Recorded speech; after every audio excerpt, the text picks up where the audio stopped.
particularly when those dissenters are seen as pro-Kurdish. The invasion of Afrin, Syria, unsurprisingly, has led to a new round of arrests. At least 91 people have been confirmed to have been arrested overnight Monday during nationwide police raids in Turkey targeting people who were spreading terrorist propaganda, which boiled down to expressing opposition to the invasion of Syria. The Turkish Prime Minister confirmed as much, saying opposition to the war was the biggest villainy and that Turkey intends to hold responsible anyone who commits this crime on social media. The arrests have included top politicians within the opposition People's Democratic Party, which is often vilified for being pro-Kurd, and at least 4 reporters were arrested. 6 of the detainees are also accused of planning a public protest in a park in the Kurdish part of Turkey, which is likely to carry an even stiffer sentence. Turkey has banned all rallies, protests, public meetings, and even concerts in the capital city of Ankara for the duration of the war. Elsewhere in the country, the laws aren't very clear about banning public expression of opinion, but the arrests are coming either way. For over 40 years, Roberts & Roberts Brokerage has been a trusted source for buying and selling precious metals like gold and silver. And as a Bitcoin-preferred business, Roberts & Roberts Brokerage has removed the minimum purchase amount for all orders paid in the digital currency. Call Roberts & Roberts Brokerage today for knowledgeable advice on buying and selling precious metals and a forward-thinking approach to new technologies. 800-874-9760 or visit online at rrbi.co.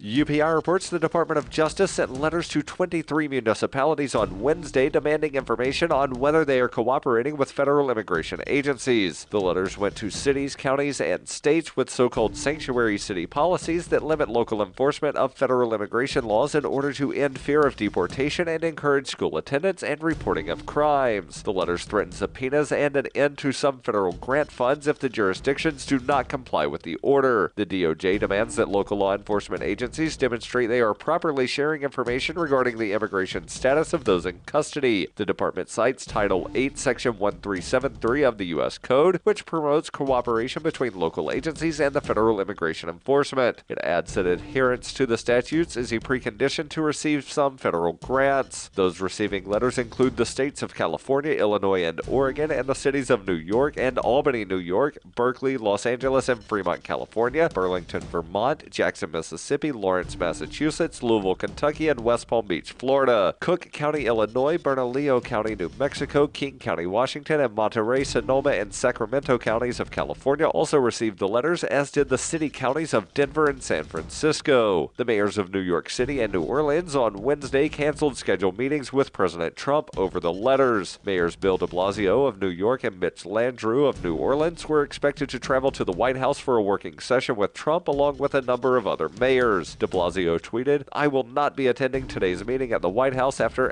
@real Donald Trump's Department of Justice decided to renew their racist assault on our immigrant communities. It does not make us safer and it violates America's core values." Landrieu said he would not attend the meeting under false pretenses. CNN reported at least one Republican mayor also would not attend the working session, though did not name which mayor. A spokeswoman for Louisville Mayor Greg Fisher, whose city received a letter, said he would attend the meeting but disagreed with the administration's threat of subpoena. Fisher told reporters, "This notice today is insisting that people send proof that they are in compliance with federal law, and I would bet that many of us up here have already done that, so perhaps the mailbox at the DOJ should be checked." He said an attack on one of our city's mayors who is following the Constitution is an attack on all of us. I will not be attending that meeting. A crackdown on sanctuary communities was among the first order of the Trump administration. The LA Times reported Attorney General Jeff Sessions has repeatedly called the municipalities' policies a public health hazard.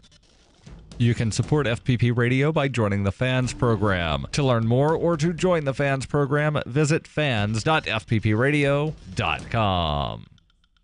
This has been FPP Radio News, online at fppradio.com. This week, the Forest Service rolled out a brand new Smokey the Bear campaign in which the popular mascot burns to death. They say they hope the shocking turn will get people serious about preventing forest fires for once. The new campaign depicts Smokey the Bear noticing a family leave a flame unattended. Before he can put it out, the entire forest is consumed and Smokey dies in agony while trying to fight the blaze. Despite educating the public for over 70 years, the Forest Service says wildfires have only gotten worse and it was time to take their warnings to the next next level. The new ads aim to show that if Smokey the Bear can be killed by the very type of fire he works so tirelessly to prevent, it could happen to anyone at any time. So what's next for the long-running campaign? Well, now that their primary spokesperson is out of the picture, the Ad Council says the PSAs will shift focus to a new character named Little Brian. He's the boy whose family caused the fire in the first place, and he's grappling with crippling guilt over Smokey's death. This is the Onion News Network.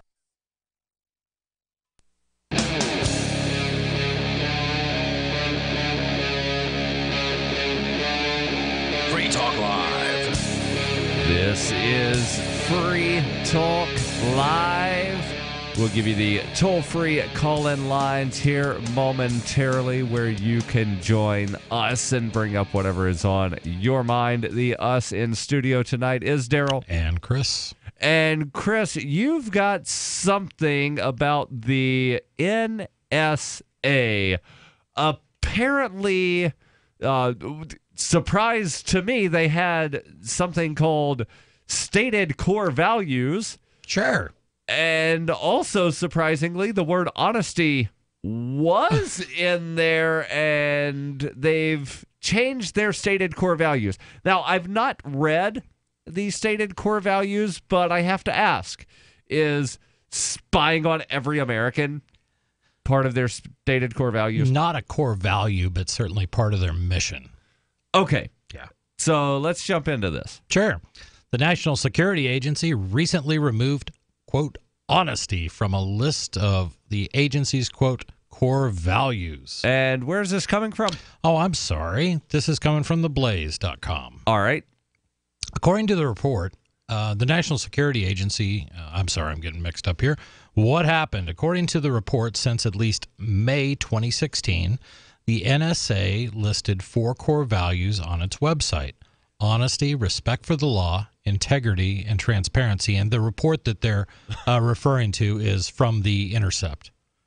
Oh, I thought you were going to say from The Onion, because the NSA does not appear to be doing any of those things. Yeah, honesty, respect for the law, integrity, and transparency. So I'm not sure which one I would.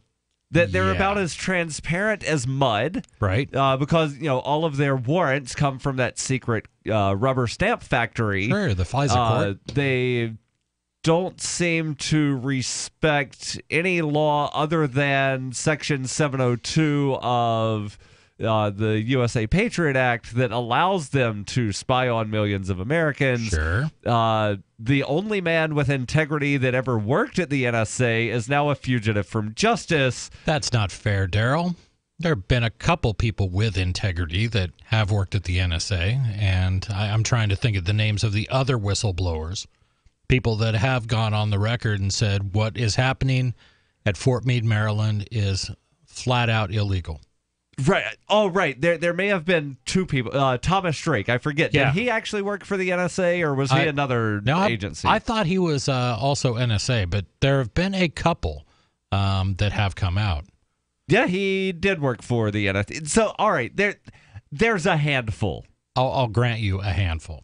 Under quote, honesty, unquote, the agency wrote, "We recognize that national leaders and the American people at large have placed great trust in us, and we strive at all times to be deserving of that trust.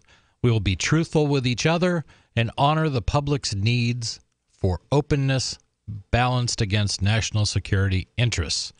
However, on January 12th, the agency made alterations to the list of core values. All right, so before we get into what the alterations were, I almost said altercations, let's talk about what they actually had written here under honesty, because this seems very much like Orwellian doublethink to me. Sure. We will be truthful with each other. Yep. So, basically honor among thieves. Right. We here at the NSA, we will not lie to our coworkers. Yep. We will honor the public's need for openness. Need for openness doesn't really say be open. Right. And I think it's up to at the NSA to decide what honoring means. Yeah. And then next, balanced. against national security. So we will balance the need for openness in our interpretation with national security interests. So, yeah, Chris, you would really like to know what's going on, but it's in the interest of national security that we don't tell you, so here's a big F you. Right, correct. Everything is balanced against national security interests, and who decides that balance? It's the NSA. Right. You know, in how they operate day to day, they are sort of, you know, they're self-regulating. There's nobody, there's no oversight of them. They report to someone. Hold on, but that FISA court and, you know, the guy talks to Congress. Sure. The head of the NSA goes before the Senate Intelligence Committee. I'm sorry, did you says talks to or lies to? Well, lying is a form of talking. Okay. I'm just thinking, unless he's handing in a written report, in which case, you know, it's not talking. But I'm reminded, and was it Senator Ron Wyden that asked the question, does the NSA spy on millions or hundreds of millions of Americans? Right. And the response was not wittingly. That was James Clapper, was it not? Yes. Yeah.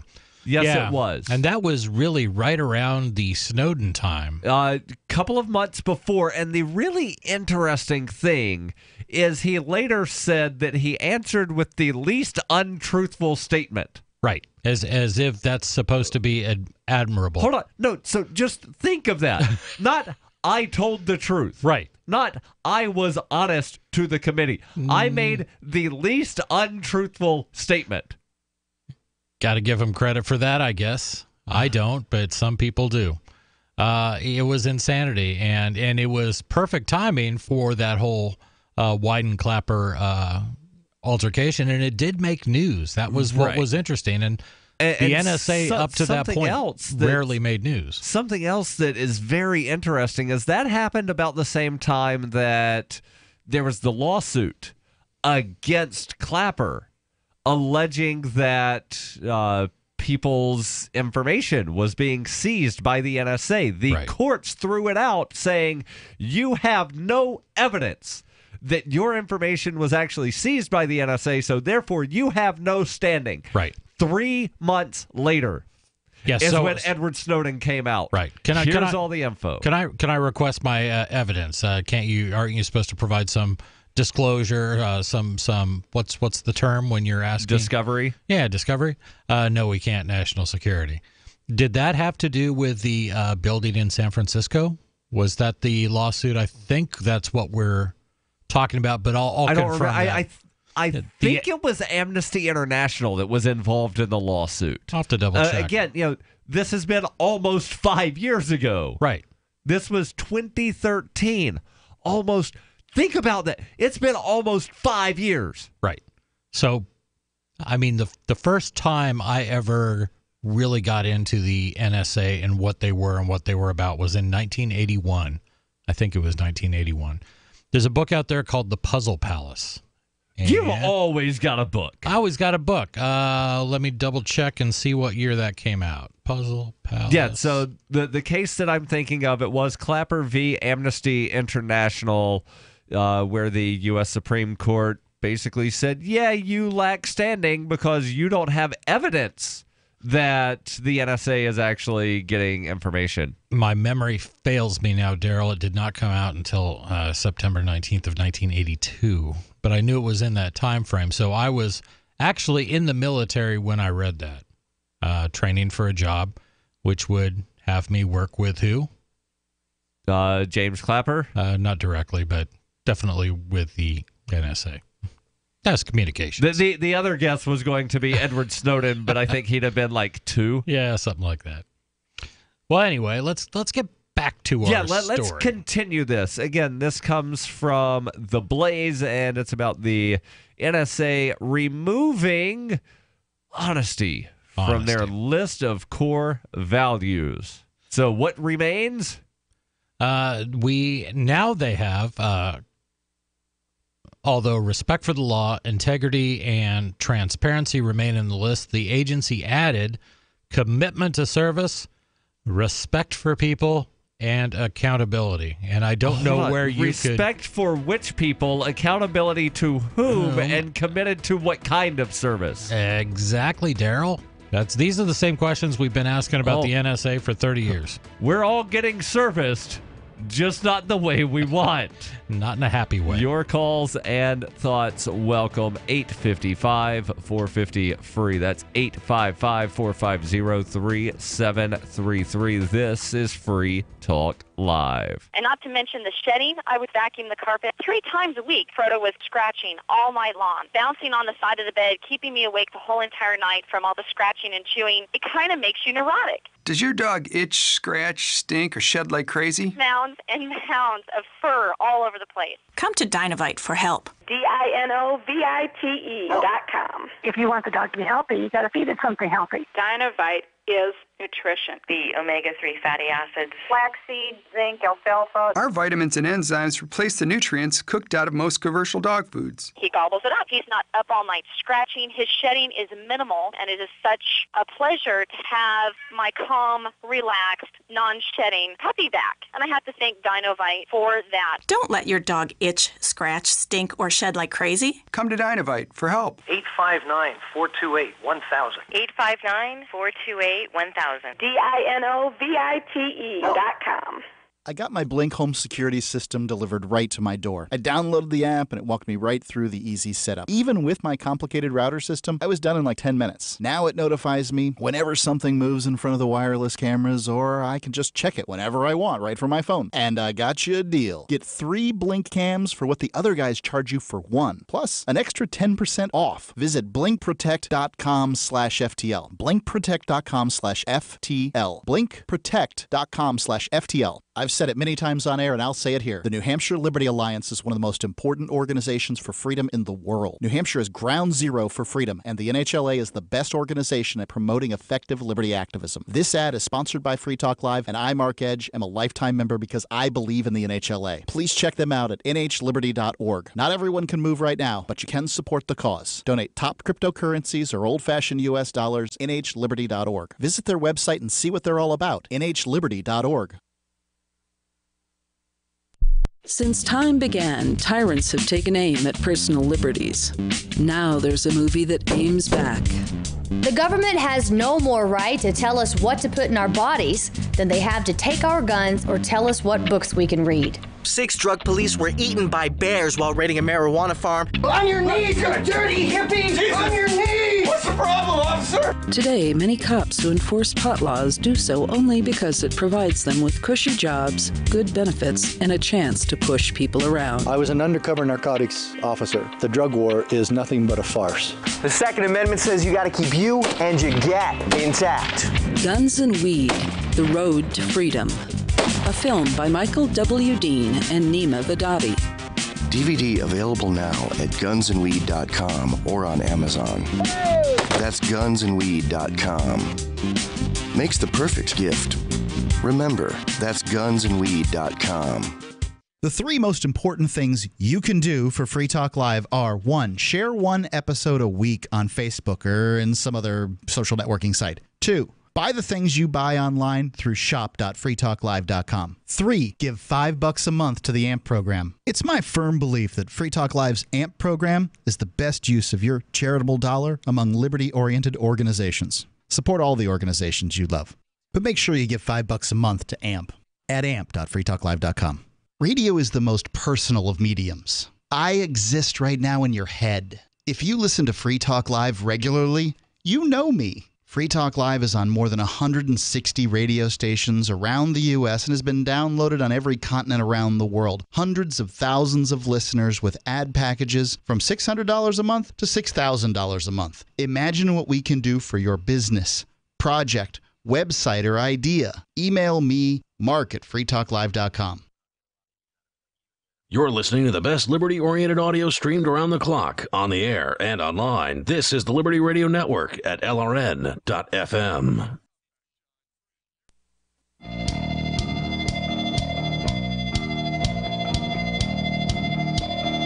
This is Free Talk Live. 855-450-FREE. That's 855-450-3733. In studio tonight, it's Darryl. And Chris. Your calls and thoughts welcome about the NSA, honesty, integrity, spying on millions of Americans, or whatever is on your mind. And the reason we're talking about the NSA and honesty is because apparently surprisingly, they had some core values, and honesty was among them. Oh, boy.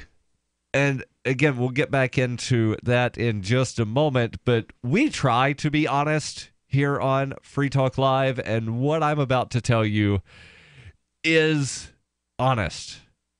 And Chris, you can vouch for me here that the MyPillow is probably going to be the best pillow anybody uses. Honestly, it's the best pillow I've ever used. That's what I can say. I don't know. I can't speak for anyone else. I can say that for myself as well. Ian says that. Mark says that. So, based on the statistical analysis that I have of everybody that I know that has a MyPillow says it's the best pillow they've ever had, chances are it applies to everybody listening right now as well. So if you don't have a MyPillow and you want one, you can try one risk-free for 60 days. So if for some reason you don't like the pillow or you don't think it's the best pillow ever, you can return it and get your money back minus the shipping. Again, talking about MyPillow. What makes it so good? Well, these things are designed to fit to the shape of your body, hold your neck in the proper position. I've been using it for a couple of years. Chris, you've had it for several. Mm-hmm.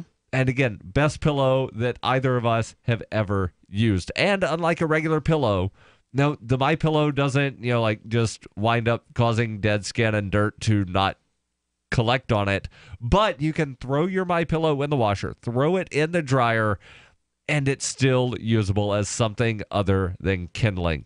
Go to mypillow.com. Use code FTL, as in Free Talk Live. Again, mypillow.com, code FTL. Get your very own MyPillow at half price, or get a second pillow free of charge. And remember, if for some reason you don't like it in the first 60 days, get your money back. And the pillow itself guaranteed to last you 10 years. Honest. That's mypillow.com, code FTL. And we're going to hop around a little bit because we started off with a story from The Blaze. That's where I first saw this.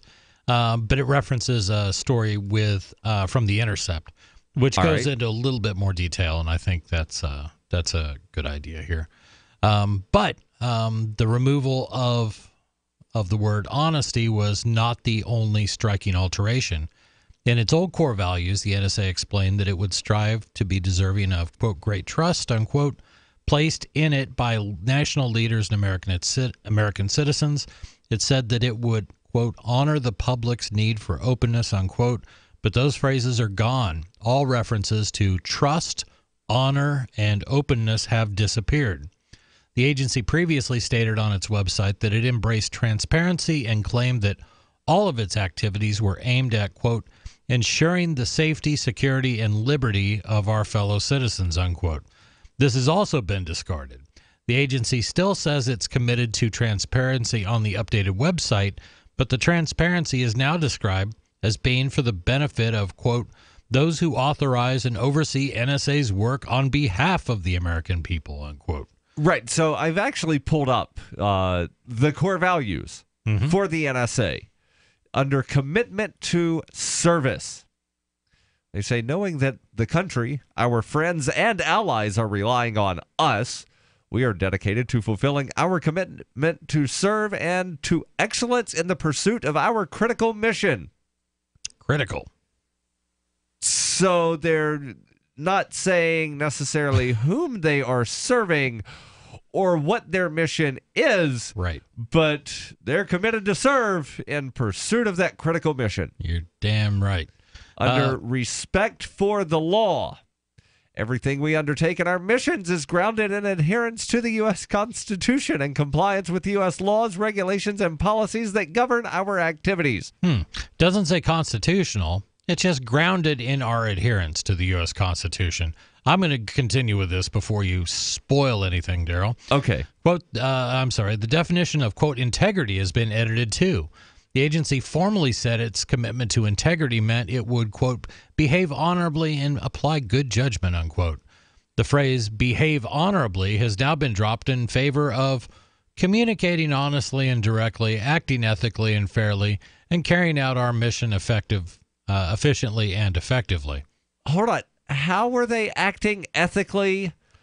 By or communicating honestly. Well, they're communicating amongst themselves and up the chain and to other intelligence organizations. Right, they're not lying to one another when they say, "Hey, look at these weenie pics that we have." Right, because yes, they're collecting your weenie pic. Oh my! The new list of values includes the additions of respect for people and, quote, accountability. But the section on respecting people is a reference to diversity within the NSA workforce, not a general commitment to members of the public. Accountability is defined as taking, quote, responsibility for our decisions, unquote.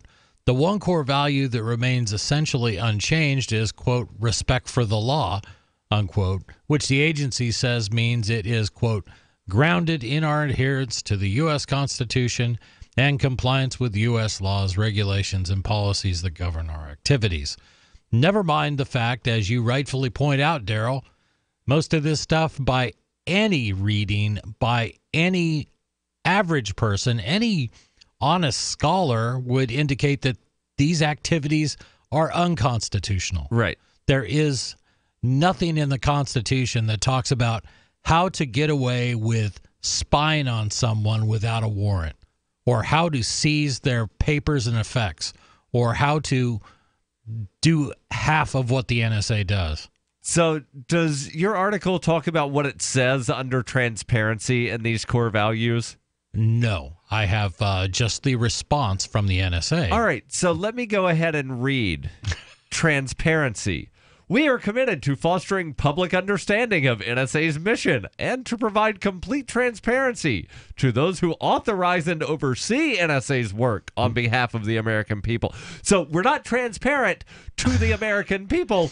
We're transparent to those who authorized us to do all of this shady stuff. And that first part sounded like they were very clear that we're not going to be transparent with the American people. Right. Again, you mentioned integrity, acting ethically and fairly, and carrying out our mission efficiently and effectively. The respect for people, it kind of glossed over it. Yeah, this is all about we're going to respect the people that work at the NSA. They say we're committed to ensuring that all NSA personnel are respected, included, and valued for their diverse backgrounds, experiences, skills, and contributions to our mission and culture. They have their own culture there at the NSA. In response to questions from The Intercept, the NSA simply said, quote, it's nothing more than a website update. That's all it is, unquote.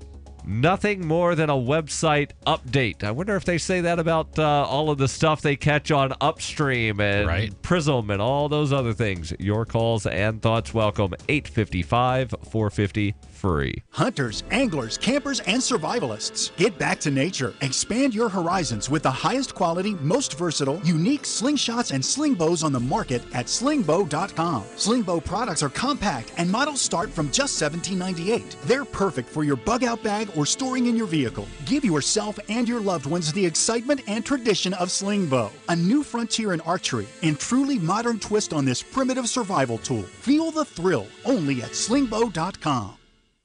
Frustrated trying to get business capital? Want to take the slow process and rejection out of the equation? GCNloans.com removes the slow, irritating approval process. Instead, get quick, simple funding. Powered by David Allen Capital, 80% of our pre-qualified clients are approved in days. Pre-qualify at GCNloans.com and get your money this week. It's that easy. GCNloans.com. That's GCNloans.com. The warning signs. At first, he made me feel special. He promised he'd look after me, provide for my future. He broke every promise he made. Millions of Americans afflicted. I was ready to leave, but he told me he'd change. So I gave him another chance. I was such a fool. The consequences. Things only got worse. He started making my decisions for me. About my job, my kids' education, my money, my safety, my future. He took away my choices, but I kept going back to the same politicians. The diagnosis? Battered voter syndrome. I fell for the same old lies. They were just playing with my emotions, telling me what I wanted to hear. That's not right. If you're tired of the two-party system but want to support a principled Libertarian Party, check out the Libertarian Party of New Hampshire at lpnh.org. That's lpnh.org. This Your Family Today tip is brought to you by Boost Kid Essentials Nutritionally Complete Drink, providing your picky eater with essential nutrition and great taste in one drink. Visit us at kidessentials.com. To make sure your kids eat healthy, follow the 5-a-day plan. Serve 3 servings of vegetables and 2 servings of fruit daily. Remember, a serving could just mean a piece of fruit or a half cup of veggies. If your kids are picky eaters, ask a nutritionist about other sources. For more tips like these, visit us at parenthood.com/yourfamilytoday. Did you know you can watch Free Talk Live during our live show 7 days a week from 7 to 10 p.m. Eastern via our studio cams at cam.freetalklive.com? Plus, you can chat with other listeners while you watch, all totally free. Now that our live video stream is hosted by YouTube, our video archives will be online even faster. So be sure to subscribe to our YouTube channel. Listen, watch, and chat all free at cam.freetalklive.com. That's cam.freetalklive.com. Why did you move to the Shire? I moved here to the Shire because there's other people around who take liberty just as seriously as I do. I moved to the Shire because I saw videos of people challenging authority and thought that I could get support myself. It called to me, like, do this right now. I wanted to be around people like me who got it. And once I got here, I knew there was nowhere else that I wanted to be. I've always wanted to change the world. So I moved to the Shire to join people who were actually working towards doing the same thing.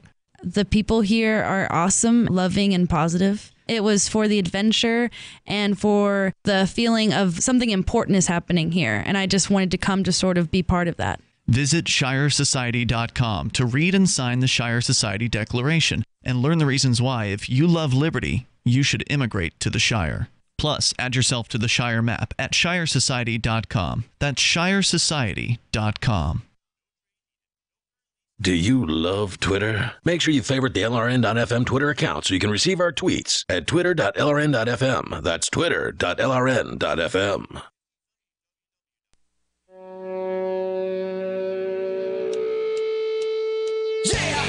This is Free Talk Live. 855-450 free. That's 855-450-3733. In studio tonight, it's Darryl and Chris. And we just got done talking about this really strange story out of where the Blaze and then the Intercept about the crooks over there at the NSA who previously, and again, I'm surprised that they had a list of core values, but previously amongst the list of core values was honesty. Well, that's been removed. And you know, we went through that. I will make sure that gets posted up on the Facebooks and the Twitters where you can somewhat interact with us, but you can also interact with other listeners using the, I believe there's a chat room built into the Twitch. Yes, we are on Twitch now. So if you go to twitch.lrn.fm, I'm actually looking at it right now. And yeah, it appears that there is a chat room. There are people that are watching. You can watch, you can chat. twitch.lrn.fm. Now, Chris, you had something about 50 Cent. I do. Not like 49 cents plus another penny. The rapper. 50 Cent. Right. Apparently, he's doing all right for himself. And he was doing all right for himself before this news came out about a day ago. He's had his ups and downs, and I guess the young kids refer to him as Fitty. Right. Fitty's had his ups and downs. He's, But, downs for Fitty are not necessarily the same as downs for you or I, to where I don't think that he's worrying, had to am claim. I going to be able to pay all of my bills next month? Yeah, but he has had to file bankruptcy and some other challenges. Right, but Donald Trump also filed bankruptcy several times. See, anybody can come back. But this is Don't call it a comeback. He's been here for years. This is a good story because, it's always nice when you find a little extra cash. Have you ever reached into a jacket pocket and found a $5 bill or a $20 bill? I mean, that's an ecstatic moment for me. Yes. I love that. And if I, happen to look under a cushion in my couch, even if it's just a couple quarters, I'm like, yes. Yes. Well, Fitty forgot he accepted Bitcoin for an album a couple years back. Alrighty. Fitty has a way of pulling money out of thin air by making prescient early investments. Though he hasn't been doing so great lately, he's still got some tricks up his sleeve. It turns out he accepted Bitcoin payments for his 2014 album, Animal Ambition, and never cashed them out. Suddenly, he's richer than he realized. Hold on. Assuming that he still has access to his private keys or knows the 12-word phrase for that wallet. These are all good. This is all good advice. If you decide to get into cryptocurrencies, you got to make sure you have a good backup and you know how to gain access to these coins. In 2004. Fitty signed an endorsement deal with a little company called Vitamin Water. That I may or may not be drinking right now. If you're watching the cam at twitch.lrn.fm, you can see what's in my hand. I didn't know. I don't pay attention. This isn't product placement? No. Okay. I don't pay attention to who owns things that I buy. And I know. Oh, well, I'm making sure that I'm buying that Katy Perry brand of sparkling water. No, I don't care. I don't care. Is the product good? Is it a good value? Do I have the money to pay for it? That's pretty much it. In the meantime, he's had his ups and downs on the sales charts, got hurt in the 2008 recession, mismanaged his cash, and filed for bankruptcy. Animal Ambition wasn't much of a hit, and in a 2014 article titled, quote, 9 albums that flopped in 2014, or did they, unquote, Billboard reported that it only sold 124,000 copies. All right, so that's 124,000 more copies than I've ever sold of an album. That's a good point. Well, Billboard is right to question it if it was an actual failure because fans paid him 700 Bitcoin that apparently have been sitting in an account with no one paying any attention. Today, that stash is worth more than $7.8 million. All right. So, again, this leads me to the question of, if it's an account that no one's been paying attention to, does he actually have the private key? Does he have the 12-word recovery phrase for whatever wallet he was using? Right. Because otherwise, this is $7.8 million more dollars of Bitcoin that's lost forever. Well, I was going to say, it's kind of like the treasure of Oak Island. I'm not sure if you're familiar with that. There's that weird, is it in Canada somewhere off of Newfoundland? Yeah, it's like a maze of different treasures. So there's apparently treasure down up under somewhere, but every time people dig, they wind up hitting booby traps and whatnot. So there's treasure that nobody can get to. And we don't know if that's the case here. We hope it's not. At the time of the album's release, one Bitcoin was worth about $660, so his haul in 2014 was still around $400,000. Not too shabby. That'd be a lot of money to most people, but to the hip-hop star, apparently forgot about it. I'm keeping it real. I forgot I did that, he wrote in a now-deleted comment on Instagram. At the time of the album's release, he did a Reddit AMA in which he said he was accepting cryptocurrency as a way to, quote, stay with the times, unquote. It's a little curious why Fitty deleted his original Instagram post bragging about TMZ's report on his windfall. He still has other posts that reference it, including a video caption, quote, "Stop talking about my money. Look at this blank, LOL." One reason might be that he had to explain himself in bankruptcy court after posting photos of cash on the social network. Let's just hope he didn't forget his private keys. Right. So again, this kind of seems to be not really a story. Like it is a kind story. of is a story. It's forgotten money. It's forgotten money, and the happy ending would be if Fitty came out and said, "Yep, I got my private keys. We were able to restore the wallet, and now that's a story. And now I'm driving a new Lambo." Right. No, that's a story. Darryl sold 5.9 Bitcoin 6 years ago for $16. That's still a story. Look at how much it's worth now. Not a story. It's a story in New Hampshire. Yeah, people love telling that one. True, true. Because they like embarrassing Darryl, I guess. Well, no, it's nobody thinks about things at the time, and who knows? I mean, there are people that cashed out a Bitcoin at $1,000 and they feel horrible. So, right. But again, somebody paid 50 cents with some Bitcoin. We don't know if he actually has access to it. Right. But I mean, he did at least come out and say that, yeah, he did, and he forgot about it. Oh, yeah. I've done that too. People gave me the head. I forgot. Oops. My bad. That's why it's not on my 1040 for that year. Yeah, who knows? But anyway, I thought it was kind of an interesting definitely an interesting story. And I saw the headline from news.bitcoin.com, where you can actually go to find out a lot of Bitcoin-related stuff, other crypto-related news. I forget, there was something that I saw earlier from them about, I think it was a European country that was adding some kind of regulation or rolling back some kind of regulation. Headline just came across: Canadian financial service Verse Bank launches digital asset vault.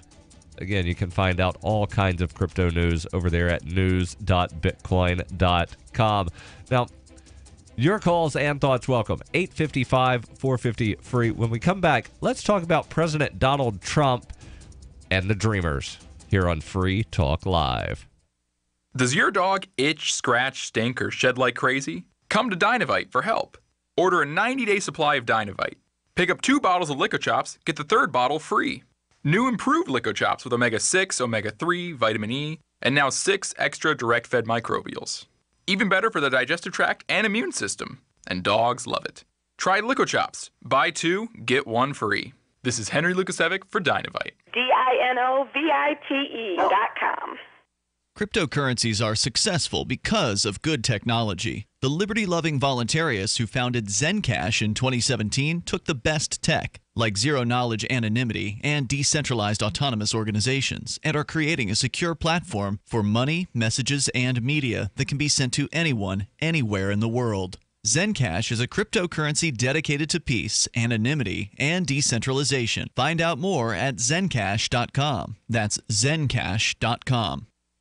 It's about time something new came along for better selling and buying online. And I found it. What now, Marge? It's buysellmakeoffer.com. Never heard of it. It's a brand new company. That's why you've never heard of it. It's the newest and best way to sell any products online. I did all the research. Sell my car? Yes. Our home? Yep. My golf bag? Your golf clubs. All of them. How about your purse collection hoard? Hey, now. You said any product. Right. I did. We get 30 days free. Really? Packages starting from only $9.95. And buysellmakeoffer.com will never charge item fees, ever. Never. And this is cool. Listen to this. You can even use Skype or video to show your items. That's cool. Yes. All we have to do is go to the website, sign up, and then load our stuff to sell. I love this site. Buysellmakeoffer.com. Buysellmakeoffer.com. You got it? Buysellmakeoffer.com. Buysellmakeoffer.com. Better selling, better buying.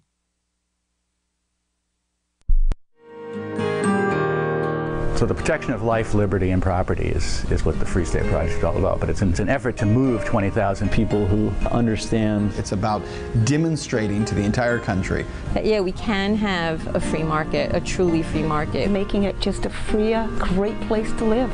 It's the world's largest voluntarist libertarian community, and it's only getting bigger. That's amazing, to be able to move to a place where other people passionately believe in being free and independent. What the Free State Project is managing to do, though, is to put their money where their mouth is. It's physically getting up across the country and saying, let's go someplace and let's demonstrate the power of these ideas. There's a lot of kind of philosophy that surrounds liberty. There's a lot of thinking about it and talking about it. But here in New Hampshire, people are doing it.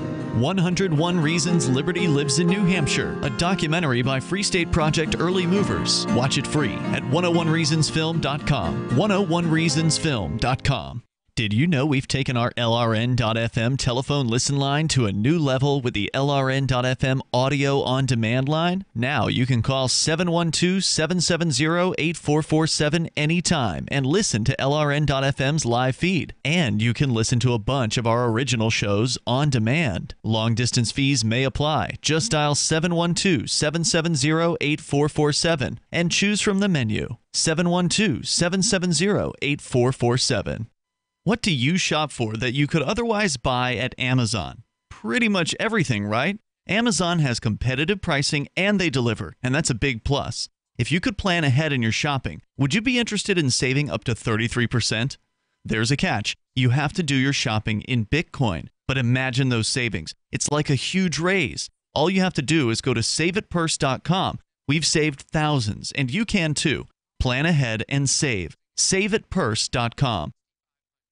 You can put the Liberty Radio Network on the air in your area. Visit broadcast.lrn.fm to learn how. Broadcast.lrn.fm.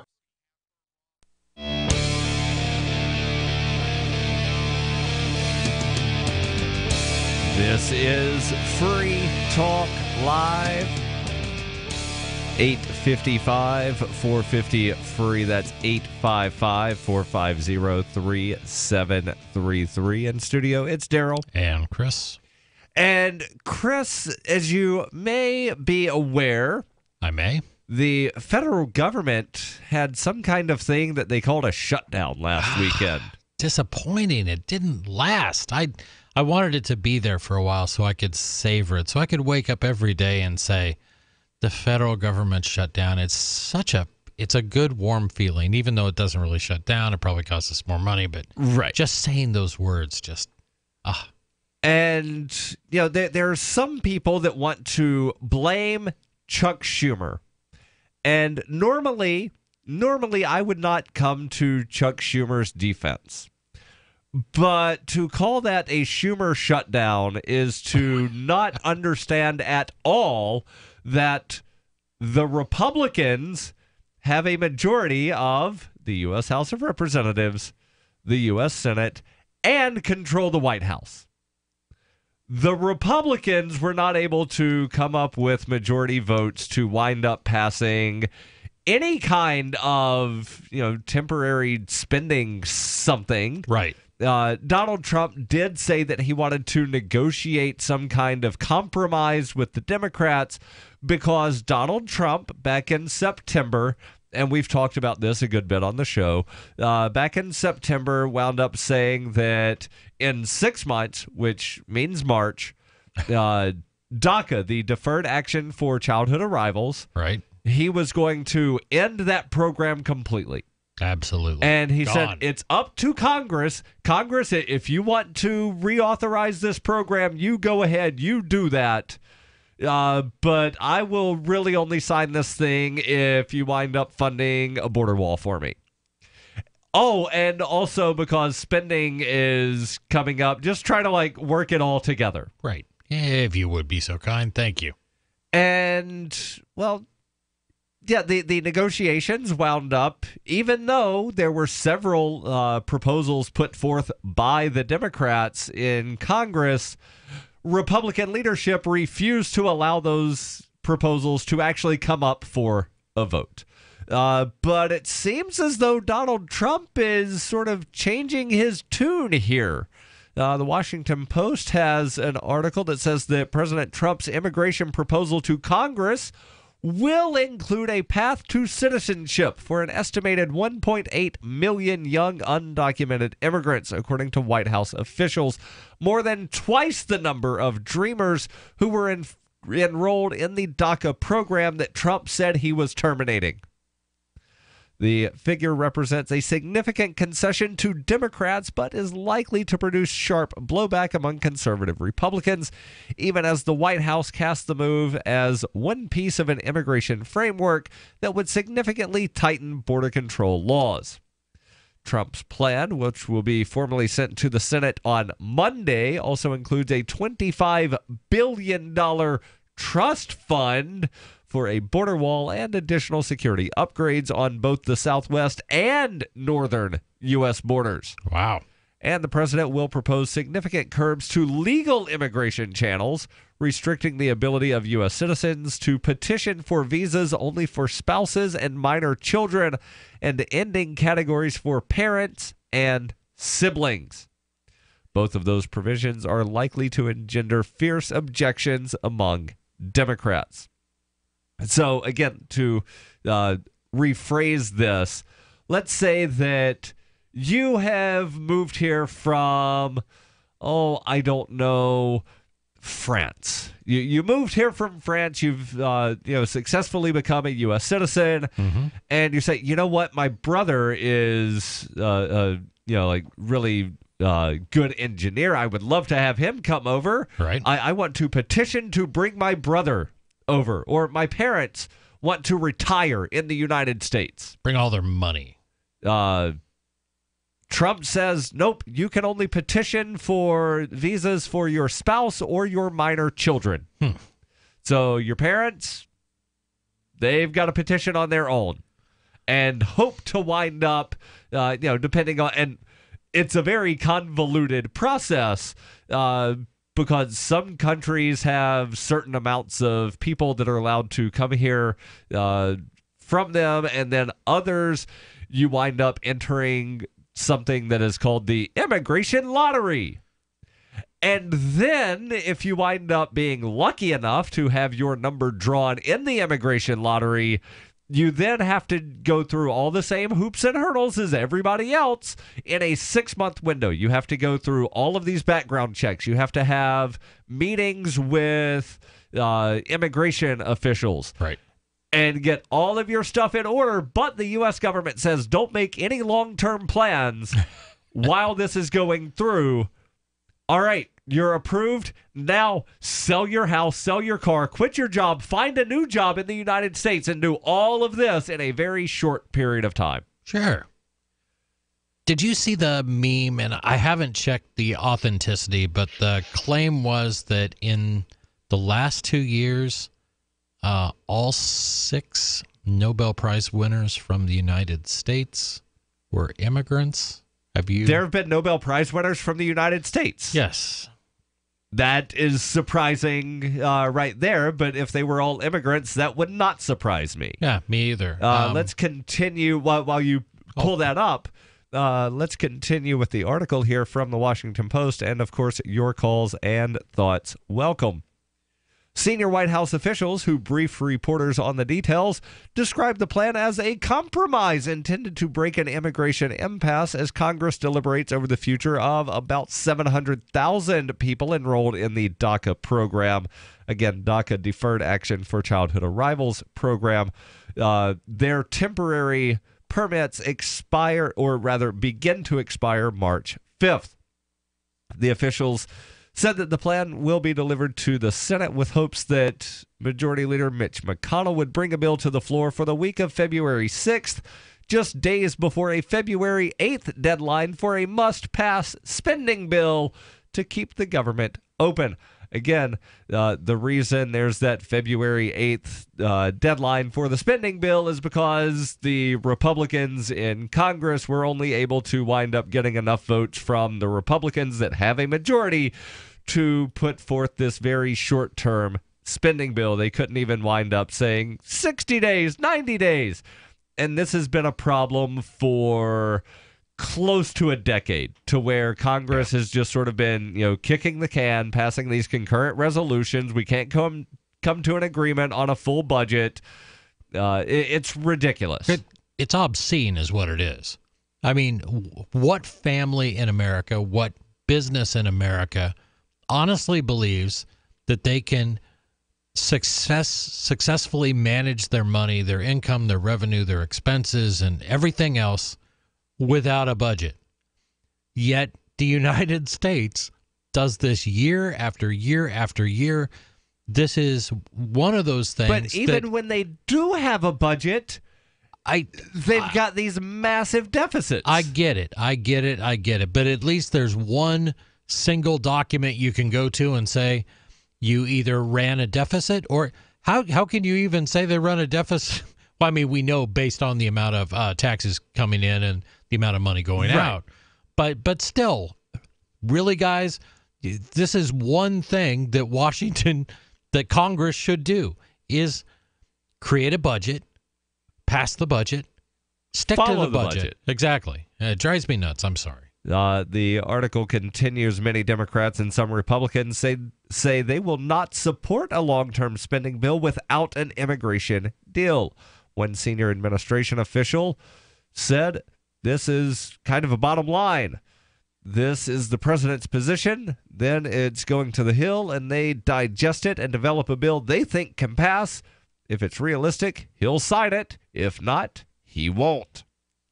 Senator Lindsey Graham, an immigration moderate who has worked with Democrats on past proposals, hailed the White House plan in a tweet. "President Obama tried and could not fix immigration. President Bush tried and could not do it. I believe President Trump can. Today's DACA recipients can be tomorrow's Trump dreamers." Really, Trump dreamers. That's a term I've never heard before. I don't think anybody saw that one coming. But Representative Luis Gutierrez of Illinois slammed the border wall funding as a ransom for dreamers and said the plan does not pass the laugh test. Wow. There's more to this article, plus your calls and thoughts, plus Chris still fact-checking the I've got your facts. Nobel Prize. I've got your facts, Darryl. He'll give us the facts. Just the facts, plus your calls and thoughts. 855-450-FREE.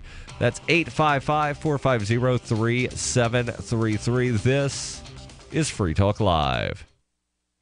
Heart disease is on the rise. Clogged arteries, high blood pressure, and high cholesterol levels may not be fully detected by you, but the symptoms are there. Loss of energy, blood sugar spikes and drops, poor circulation, and irregular heartbeat are just a few of these that can alert you that something is wrong. Hear how Heart and Body Extract is making a difference in thousands of people's lives across America. My blood pressure has normalized. My diabetes has totally improved. Everyone is telling me now how much healthier I look, and I'm telling everyone how much healthier I feel. I recommend Heart and Body Extract to everyone. Anybody over 40 in the North American continent should be using this product as a preventative to keep their cardiovascular system healthy. Order your 2-month supply today by calling 866-295-5305. That's 866-295-5305. Or order online, hbextract.com. Heart and Body Extract, 866-295-5305 or hbextract.com.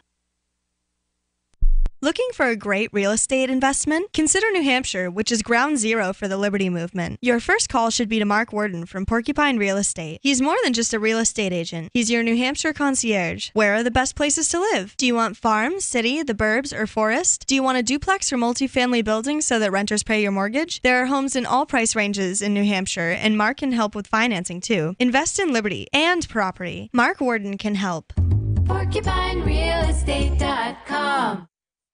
If you want to know the latest about Free Talk Live before we go on the air, all you need to decide is how you want it delivered. It's your choice. Visit news.freetalklive.com. You can get emailed announcements and participate in contests via our email updates list. Plus, we have a Twitter account that you can follow and a Facebook page where you can become a fan. So visit news.freetalklive.com to get news about Free Talk Live as soon as it's announced and the way you want it delivered at news.freetalklive.com. That's news.freetalklive.com. You're listening to the live edition of Free Talk Live. Hour number 2 is next after the news here on the Liberty Radio Network at LRN.FM.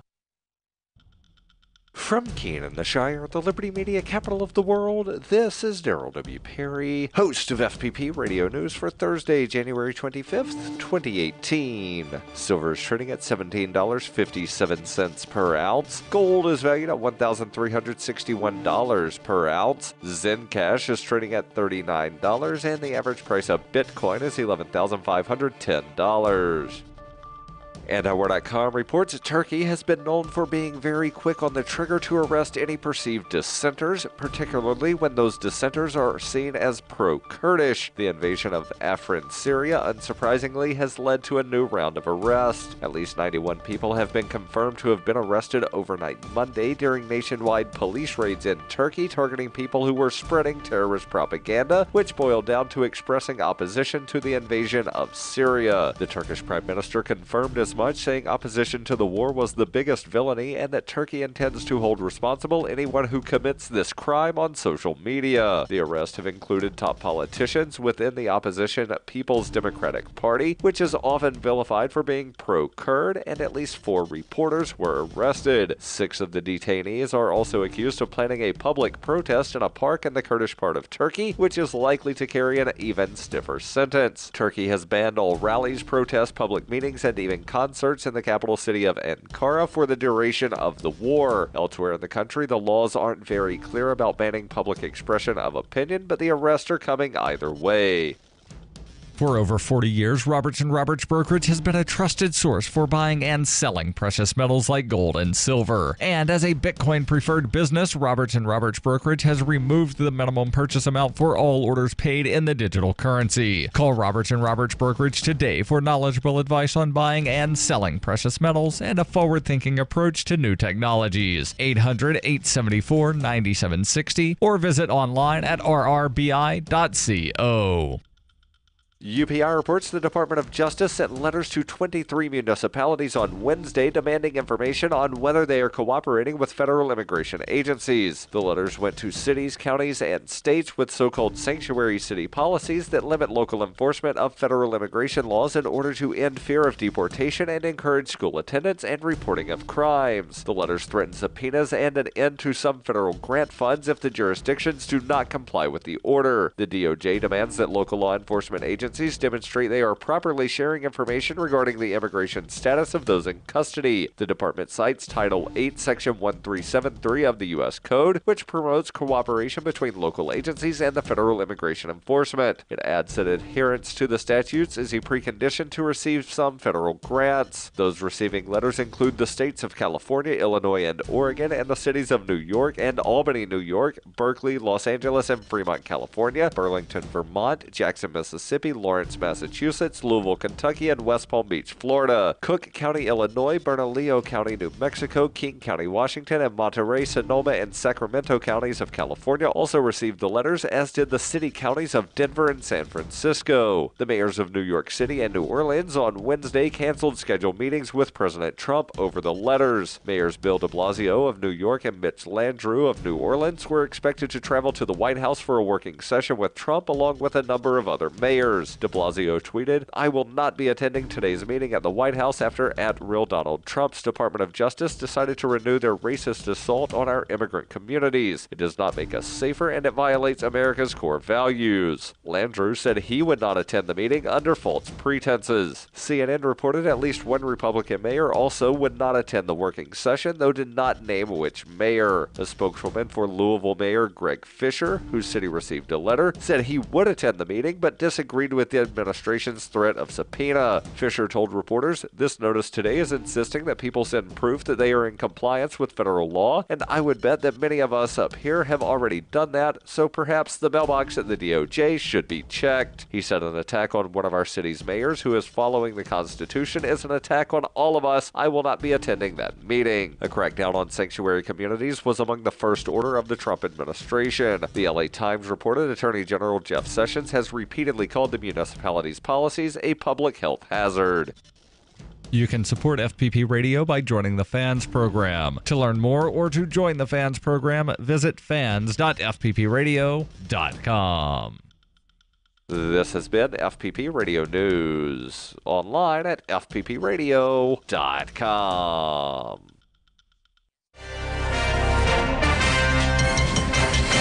Overburdened with material comforts, America's wealthy can expect another disappointing holiday this year. As Brian Scott tells us, the rich will simply be buying too many things to experience the true meaning of Christmas. All across the country, those at the top of the economic ladder are denied a privilege that the poorest of the poor take for granted. Rather than fall victim to the rampant consumerism that seems to increase each year, the poor find meaningful joy in simple Christmas traditions, like singing carols to keep warm and hugging relatives who have not yet died. At stores like these, the spiritually bereft must scramble for popular holiday toys in a vain attempt to duplicate the Christmas-time happiness that the impoverished enjoy. Poor people are grateful for just a roof over their heads or something to eat. My wife and I are both lawyers, so that's not enough for us. Certainly hope poor people don't take what they don't have for granted. This is the Onion News Network.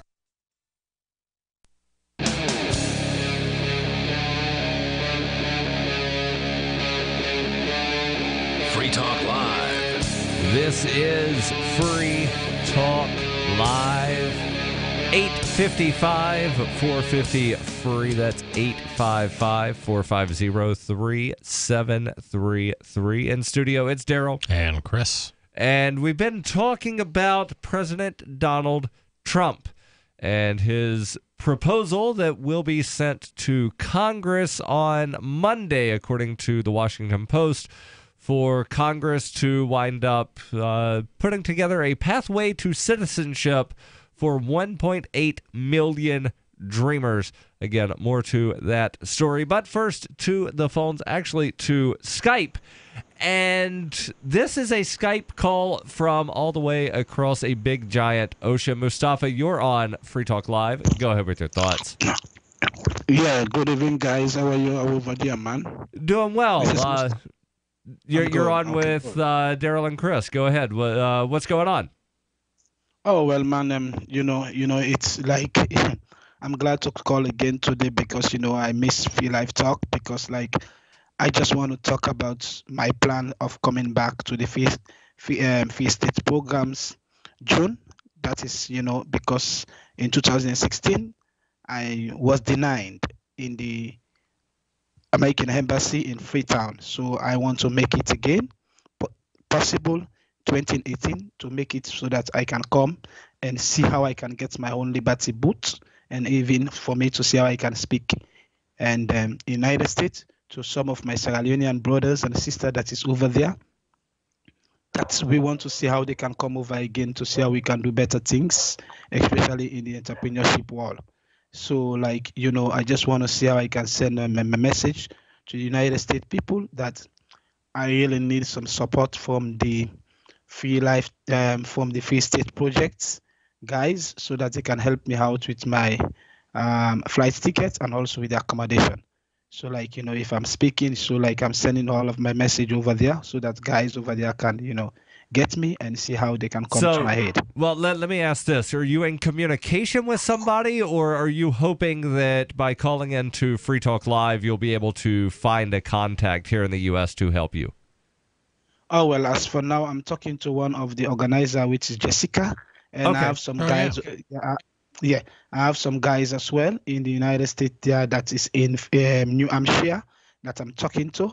One is Bob as well. I have him, and also I'm also having Scott as well. So I have some other guys as well that I'm talking with. But that's great. You mentioned a couple of years ago you tried coming, but you were denied when you had some kind of meeting at the U.S. Embassy. What was that process like? Oh, well, the process is it's really, really sad, because what happened is immigration policy really, it's some of those things. So most of our people suffer it a lot because the process was, I tender my documentation, but The point is like they was trying to say that maybe I will not return it again, so I need to give more evidence, like I need to have more tie in my country. So I told them that I'm running a libertarian movement in Sierra Leone, which is the Sierra Leone Liberty Group, and we have done a lot through the Bitcoin movement, where we've set up Bitcoin against Ebola donation page where people donate, and also this mudslide that happened in the country where we lost more than thousands lives. So we help many people. So like, I took my documentation, get it to the United States and embassy, and tell them that this is, my reason of going, and this is my first time of going to the Free State Project, and I want to find my way in so that I can go there and even contribute, or even be one of the speakers there, or even get one of our Sierra Leone Liberty boots into the camp. So that is what I'm telling them. But unfortunately, they denied me, when I've already paid my money, which is $160. So like, it was so much sad, and I was not feel okay by then when I was turned down. But who fight and run and fight the next day is the best fighter, and I believe that I need to go again. So I decided to rest 2017. And because there is no funding for me again, so like 2018, I'm trying to see again with my story that I've wrote my story, that I want to put it up so that guys will see how they can help me out. I'm trying to look for someone can help me out so that I can set up a GoFunding, so that I can go up right around, share my page, so people can help me donate for my flight fee and accommodation, because I'm trying to see how I can fix up my documentation this time around. Yeah, and hopefully some of those contacts that you have, you mentioned several people that you're speaking with, hopefully they can wind up either getting those GoFundMe things set up for you, or know somebody that can do that for you. Because I know how difficult it is to wind up collaborating with somebody that's not somewhere close by, and then add on a several-hour time gap. What time is it there in Sierra Leone? Well, as for now, it's like we have 1:11. That is, so it's AM now. 1 o'clock. 1 a.m. You guys are like 5 hours ahead of us. Yes.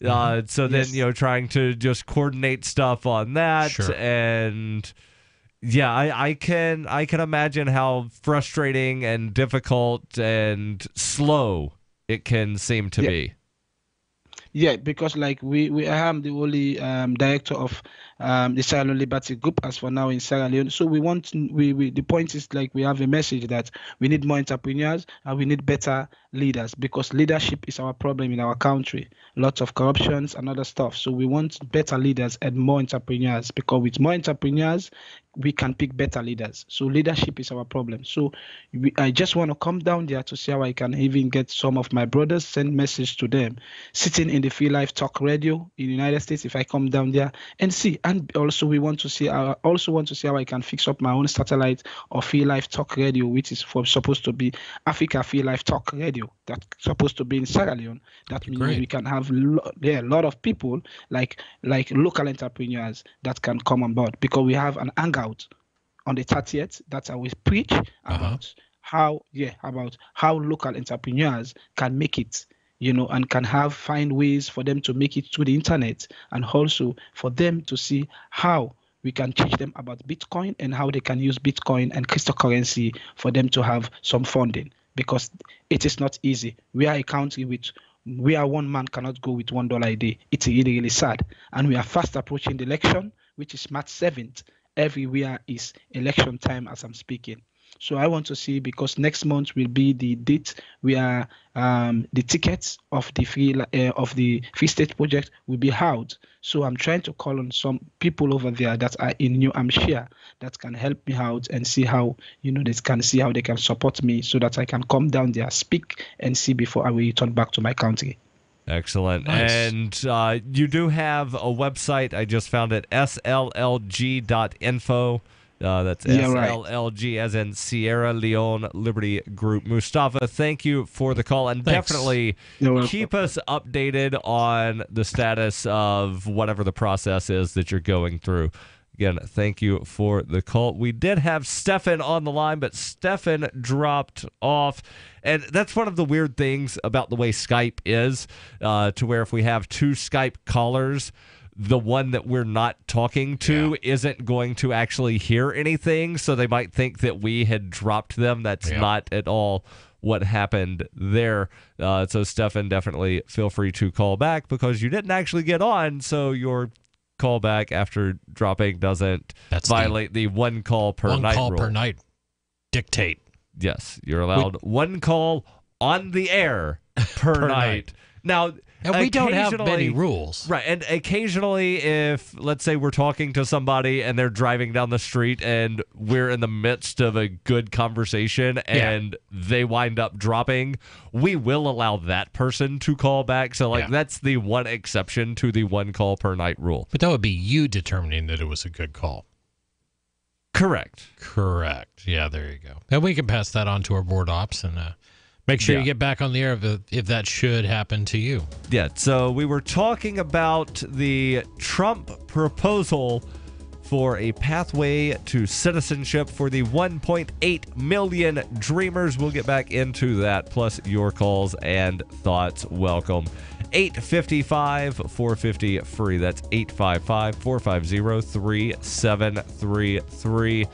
What are your thoughts? Should Dreamers be allowed to stay, or should they wake up to a nightmare? Thinking about getting into cryptocurrency? It's time you looked into Dash.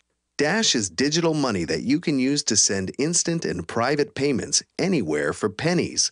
Dash offers a decentralized network where miners are rewarded for keeping it strong and safe. Dash has made a huge impact in the crypto world. Start your journey. Check out Dash.org for more information and get in now on the future of cryptocurrency. Dash.org. The Bitcoin.com wallet is a simple and powerful full-featured Bitcoin Cash and Bitcoin Core wallet that allows you to send and receive either currency with anyone, anywhere in the world. The Bitcoin.com wallet supports both single and multi-signature wallets and is available in multiple languages. Download the Bitcoin.com wallet for easy and secure access to your Bitcoin Core and your Bitcoin Cash. The Bitcoin.com wallet is available for Android, iOS, Windows, Mac, and even Linux. Learn more at Bitcoin.com. That's Bitcoin.com.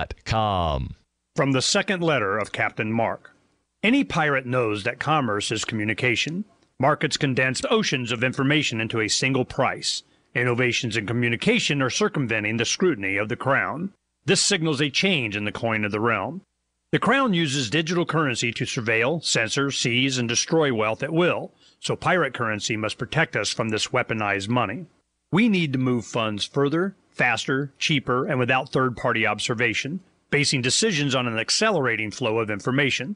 So pirates require nearly instantaneous transactions with no arbitrary limits on volume or artificial influences on fees. Most importantly, a pirate currency must preclude centralization. Otherwise, it will become another link in our chain to the crown. A superior currency will result in the obsolescence of the coin of the realm and the extinction of the crown itself. Trade above the grid. Join us at pirateswithoutborders.com. The easiest thing in the world for a reader to do is to stop reading, according to the late, great Barney Kilgore, who became managing editor of the Wall Street Journal in 1941 and grew the paper's circulation from 33,000 to 1 million by the 60s. And he'd be pleased to know that his paper is one of the few that people now pay to read online. Someone else pre-internet who realized that attention is fragile? Motown Records founder Berry Gordy. In the early 60s, when his label dominated the charts, he'd bring a dozen real people into the Hitsville, USA studios and audition songs. And he'd ask, if you were down to your last dollar, would you spend it on this record or would you buy a sandwich? Today, attention span seems like an oxymoron. For tips on cutting through the clutter, hit survivalspeech.com. I'm Holland Cook. Some of you asked, and now we've delivered. LRN.FM's live Keene, New Hampshire studio shows are now streamed in HD on Twitch. Visit our channel at twitch.lrn.fm and give it a follow. If you have Amazon Prime, you get one free subscription on Twitch. If you use it on our channel, Twitch will give LRN.FM a monthly piece of your Prime subscription cost. So please watch, follow, share, and subscribe to twitch.lrn.fm. That's twitch.lrn.fm. Are you tired of governments murdering people around the world? Stop using their money. There is an alternative. Bitcoin is a stateless, free market, non-political currency. Bitcoin cannot be inflated or controlled by any government. By using their money, you are helping the state. Stop doing it. You have an incredible alternative available now. Learn it, use it, spread it. Get started with Bitcoin at bitcoin.com. That's bitcoin.com. Help get LRN.FM into more ears. Visit promote.lrn.fm for a free bumper sticker, flyers, banners, graphics, and more. Promote.lrn.fm. This is Free Talk Live. 855-450-FREE. That's 855-450-3733. In studio, it's Darryl. And Chris. And we're talking about Donald Trump's proposal that will be sent to Congress, and now there's no guarantee that it comes out of Congress in any way resembling what they wound up receiving, because, as we know, Congress likes to amend things in ways that I'm not sure what the radio-friendly word is. Sketchy, I think, would be sketchy. That's a good word, of how they amend things to where I didn't vote on this amendment. I don't know how this amendment wound up in this bill. The last time I saw it, it was 12 pages, and now it's 397. Who has time to read these things? Actually, what you got to do, according to Nancy Pelosi, is you got to pass it so then we can read what it says. Well, that's not what she said. She said you pass it to find out what is in it. Oh, Darryl, pedantic Darryl. Just let me... I'm going to start starting every word, every sentence with, I'm going to paraphrase here. Would that help? Probably, but let me explain, because she wasn't lying. I know. Because if you tried to read the Patient Protection Affordable Care Act, you still would not know exactly what the hell was going to happen, because so many sections, after explaining something, would say, as directed by the Secretary of Health and Human Services. Meaning that the Secretary of Health and Human Services was then authorized to write up a bunch of regulations that would have the force of law. So you don't know what the Secretary of Health and Human Services is going to wind up writing. So we have to pass this to authorize the Secretary of Health and Human Services to write a bunch of stuff. Well, I mean, really, let's cut to the chase. Darryl, these immigrants, what do they really do once they get here? Benefit the economy, and a large percentage of them come from Mexico. And what's in Mexico, Chris, but Acapulco? Are you throwing a plug in? Up, yep, he is. All right. Yeah, that was a very long segue. Coming up in just a couple of weeks, February 15th through the 18th, 15th through the 18th, Anarchapulco. That's Anarchapulco. You can make anarchy great again. Speakers such as G. Edward Griffin, Ron Paul, Jeffrey Tucker, Larkin Rose, Bruce Fenton, Brett Venat, Julia Taransky, Dana Martin, and several others, plus live music from Jordan Page and Backwards and others. Again, main event happening at the Princess Resort in Acapulco, Mexico, February 15th through the 18th. Plus, there are add-ons happening. There's a health and wellness retreat, Cryptopulco, Change Media University, and an Amazonian ceremony called the Snake and the Jaguar. Your results in Anarchapulco will vary, but something that doesn't change is getting 10% off when you use code FTL. Anarchapulco.com, code FTL. Jumping back to the article from the Washington Post, the details of the White House plan come a day after, and again, the details are very, very vague, so I don't think details are the correct words here. Or plan.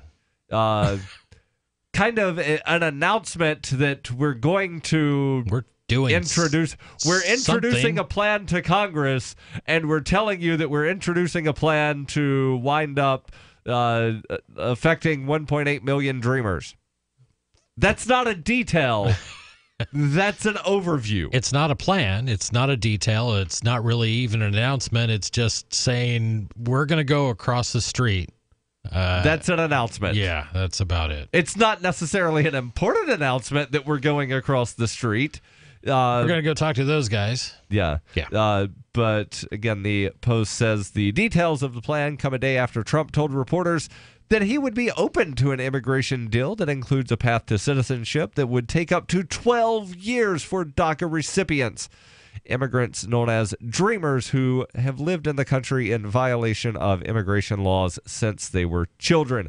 Now, they don't necessarily mention who is eligible for this. And it's something that I've studied, not in great detail, having read everything possible, but I've studied it enough to where I know that it's not just, somebody that their parents came here last week. Nope, because this is, again, DACA, the Deferred Action for Childhood Arrival Program, was created as an executive order by President Barack Obama in June of 2012. And it only applied to those people who were minors at the time, had been in the country for at least 5 years, and were living in the country on the date that he signed that in June 2012. Now, they could not apply for protection under DACA until they wound up turning 18. So a lot of the people that are now getting ready to apply are the ones that they've been here since they were like 1, 2, 3, 5, 6 years old. Right. So we're talking about people that basically have lived their entire known life, like formative years. Yeah. Most people aren't having memories from 1, 2, 3 years old. Yeah. You might have like a very vague memory of something when you were 2, but you don't remember details of stuff. Right. Whereas you're remembering what happened, like not necessarily the first day of first grade, but you have, very vivid memories of elementary school, kindergarten, stuff of that sort. Well, that's I think an important detail, and I try to look at this from both sides, but to sort of personalize it, I think about my first memories. Yes. I learned to talk and I communicated, and that was in English, which I would say that's the bulk of the dreamers. Yes. They're probably learning English as their first language, and maybe some Spanish or other languages around the home. Right. I remember, my first days at school, and they've undoubtedly gone to U.S. schools. They're, U.S. public schools probably for their entire lives. They've grown up with the same popular culture that kids here do. You know what I mean? It's right. It's an American experience. That is what they know. That is what their point of view is. They've followed American politics, to whatever degree any kid is going to follow politics, but they probably knew some names. They probably knew who the president was. Right. And all those things growing up. And not only that, but also in addition to you have to have been here since, at least 2007, lived in the country for at least 5 years, including living here on the date that DACA was signed in. You also can't have any felony convictions or major misdemeanor convictions. Right. So we're not talking about, letting felons wind up, this guy that came here illegally as a 13-year-old and has now got a rap sheet longer than he is tall. We're not giving that guy citizenship. Right. But not to say those sorts of things don't happen too. They do. Right. They happen with white people, brown people, black people, everyone. Right. We'll continue with this article from the Post, plus your calls and thoughts. 855-450-FREE. That's 855-450-3733. This is Free Talk Live. Fully cooked, ready-to-eat bacon. I'm talking thick, meaty, center-cut presidential bacon. Savory and delicious. I buy some, I use some, I store some. Awesome. No refrigeration needed with a 10-year shelf life. NASA pack technology. Bacon. Fully cooked, fully hydrated, ready to eat right from the packed bacon or warm and served. Life-saving, ready-to-eat bacon. 10-year shelf life bacon. Ships free at fullycookedbacon.com. Fullycookedbacon.com. Hi, this is Ted Anderson. I'm here to tell you about GCNtelecare.com, a team of board-certified doctors assisting you 24 hours a day, 7 days a week, 365 days a year. Within 15 minutes of registration, care your family can afford. Revolutionizing the healthcare industry, virtual consulting providing diagnosis of non-emergency medical issues by phone or secure video on computer or smart mobile devices. GCNtelecare.com. Virtual care anywhere. Free Talk Live. They believe, I think, that government can be good as long as you just elect the right people, which, of course, is nonsense. Government can never be good because it's an agency of coercive force. It doesn't matter who's running it. It doesn't matter what the goals of the organization are.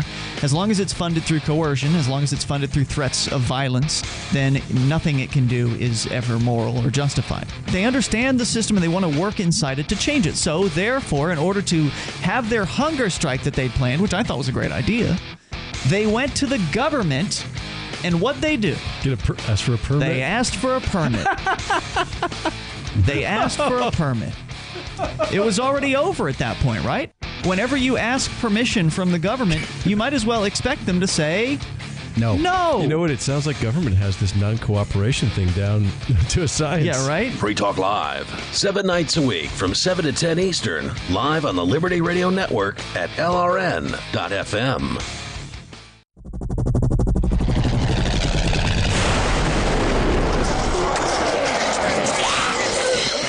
In Survivor Max 2, School Bites, Max must scavenge through a wasteland swarming with the undead. Desperate to find the medicine he needs, he discovers a community of survivors at his former school. Has he finally found the safe haven he's been looking for, or will he discover that school bites?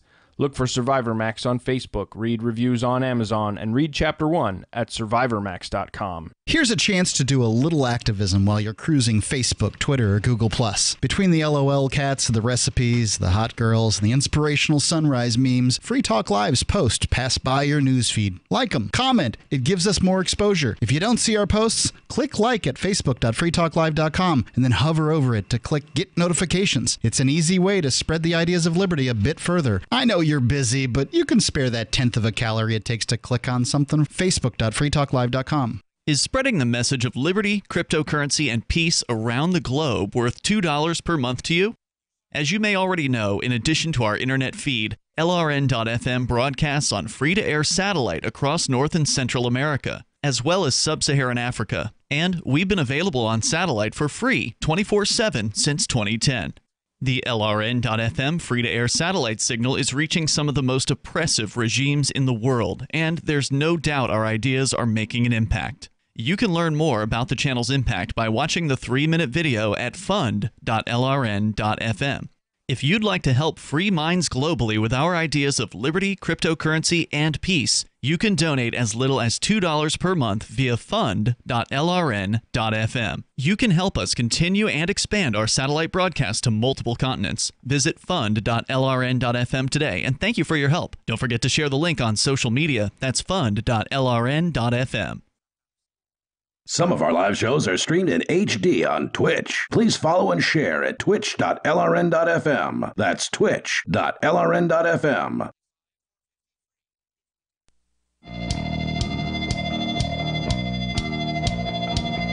This is Free Talk Live. 855-450-FREE. That's 855-450-3733. In studio, it's Darryl. And Chris. And let's jump back into this article from the Washington Post about Donald Trump's possible flip-flop on Dreamers. The article, again, talking about the proposal by Trump that will be delivered supposedly to Congress on Monday to provide a pathway to citizenship for up to 1.8 million Dreamers that could take up to 12 years. Trump and senior officials indicated on Wednesday that the citizenship path would be limited to the 690,000 Dreamers currently in the program when Trump terminated it, or rather announced that it would be terminated back in September. Officials said on Thursday that the citizenship path would be open to anyone who is eligible for DACA, even the hundreds of thousands of Dreamers who have never applied. The Migration Policy Institute has estimated that 1.3 million Dreamers were eligible for DACA last year, with another 600,000 who could potentially become eligible if they met certain requirements.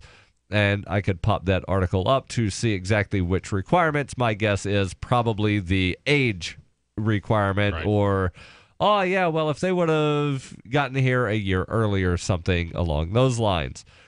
Continuing White House officials acknowledged that the House would likely take up a separate immigration proposal that could take a more conservative approach, potentially setting up a cross-chamber conference for a final deal that would come to Trump's desk. Doug Andres, a spokesman for House Speaker Paul Ryan, said, "We're grateful for the president showing leadership on this issue and believe his ideas will help us ultimately reach a balanced solution." But getting to that point being a balanced solution, remains fraught, and the White House proposal is likely to be treated in the Senate as a starting point in the debate, not the bottom line.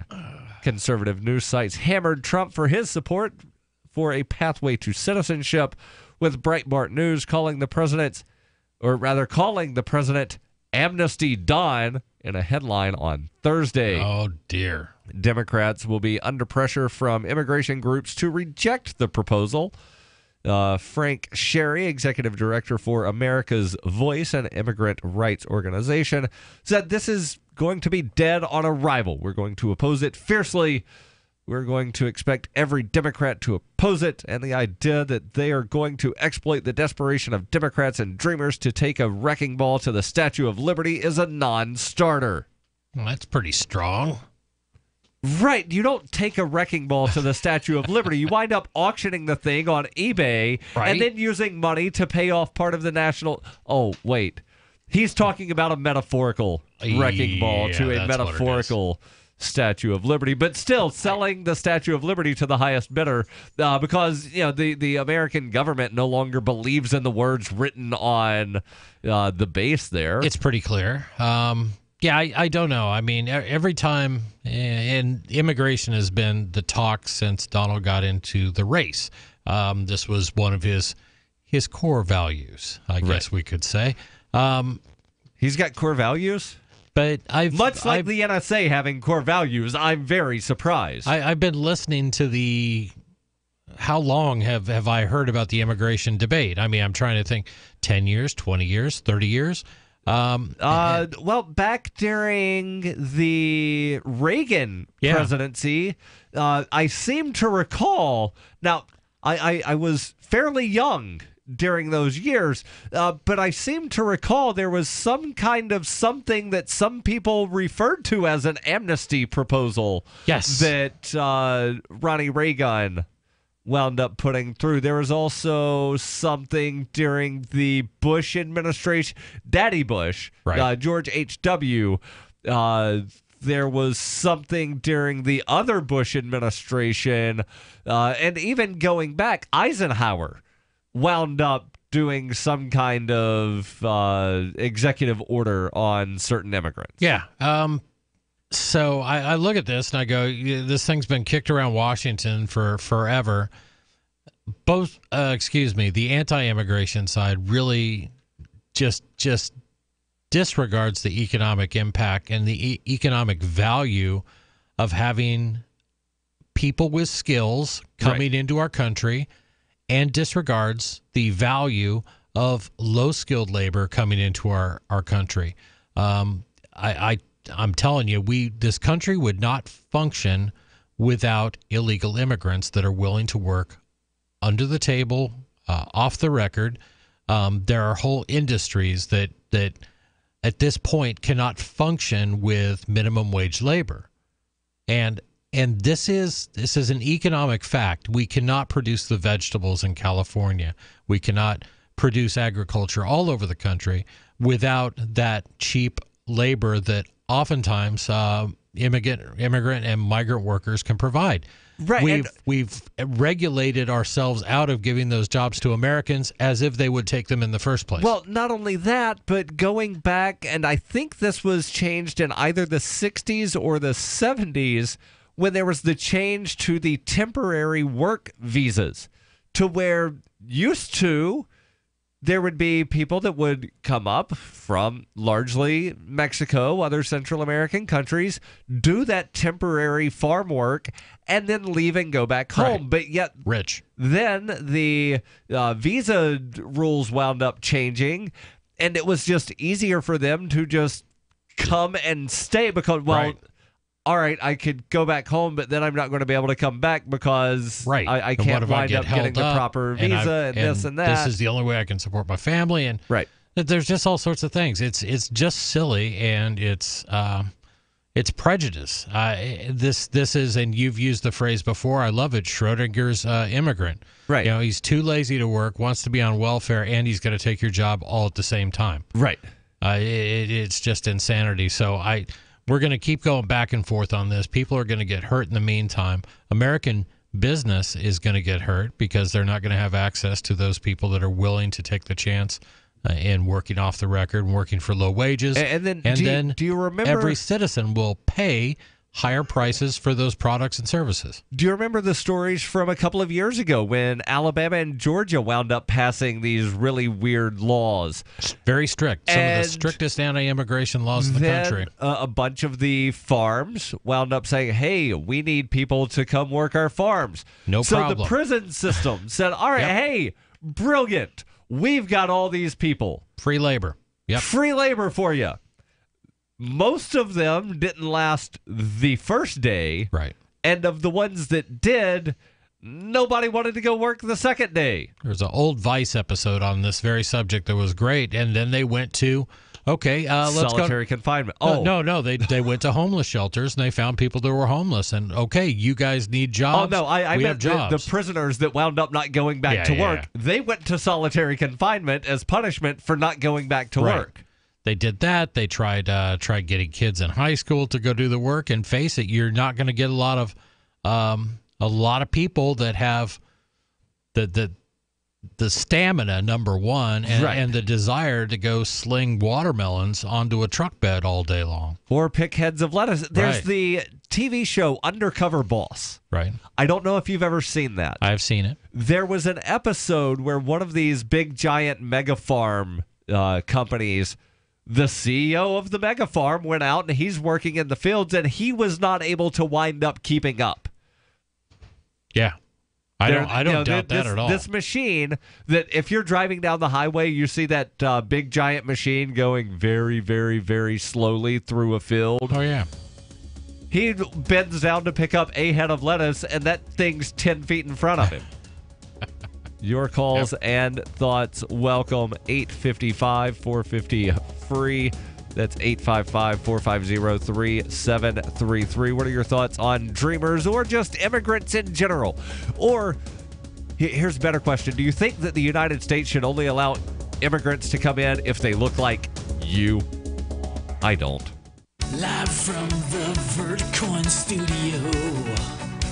This is the call to freedom. It's the Crypto Hour, brought to you by Helium 47 here on LRN.FM. When you hear the faucet, be caller 5 to get some free coins. This is the call to freedom. Cryptocurrencies are successful because of good technology. The liberty-loving voluntarists who founded Zencash in 2017 took the best tech, like zero-knowledge anonymity and decentralized autonomous organizations, and are creating a secure platform for money, messages, and media that can be sent to anyone, anywhere in the world. Zencash is a cryptocurrency dedicated to peace, anonymity, and decentralization. Find out more at zencash.com. That's zencash.com. It's a no-brainer. A Big Berkey water filter is the one you need, period. You need a water filter that removes chlorine, fluoride, pharmaceuticals, BPA, and other endocrine disruptors, pesticides, bacteria, viruses, and much more, right? And does it all at only 2 cents per gallon. Get the original, most trusted name in gravity water filtration, Big Berkey. And now GCN listeners receive 5% off ceramic filter systems using code GCN. Call or click 1-877-99-BERKEY or BigBerkeyWaterFilters.com. That's 1-877-99-BERKEY. This is Dan Pilla. Do you owe the IRS money you can't pay? Are tax debts crippling you? I've defended people from the IRS for over 30 years. I've helped thousands, and I can help you too. I wrote the book on IRS settlement, and I'm telling you, there's no such thing as a hopeless case. Call 800-34-NO-TAX to finally get free of IRS debt. With the IRS's new programs, there's never been a better time to solve your problem. Call 800-34-NO-TAX. That's 800-34-NO-TAX, or my website, danpilla.com. I've been told no in many different ways. I give you an order and you're going to obey it. George, you can go this way. You can do that and you have to leave here. You cannot bring signs into the rally. Walk with me. Well, I'm comfortable here, actually. Whoa. Hey.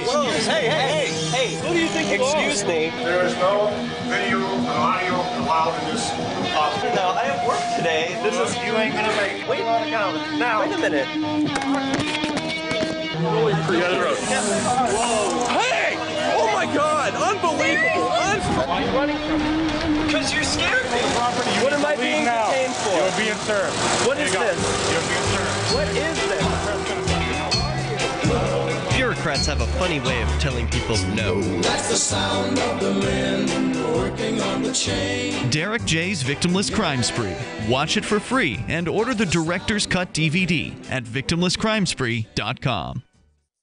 So you've heard all 3 hours of the latest episode of Free Talk Live, and you're still hungry for liberty-oriented audio content? Did you know that we have another 24/7 audio stream at LRN.FM? The Liberty Radio Network airs the latest episodes of some of the best liberty-oriented podcasts on the internet around the clock. In addition to recorded content, you'll also hear live shows like Free Talk Live, originating from our Keene, New Hampshire studio. So listen anytime at LRN.FM. That's LRN.FM.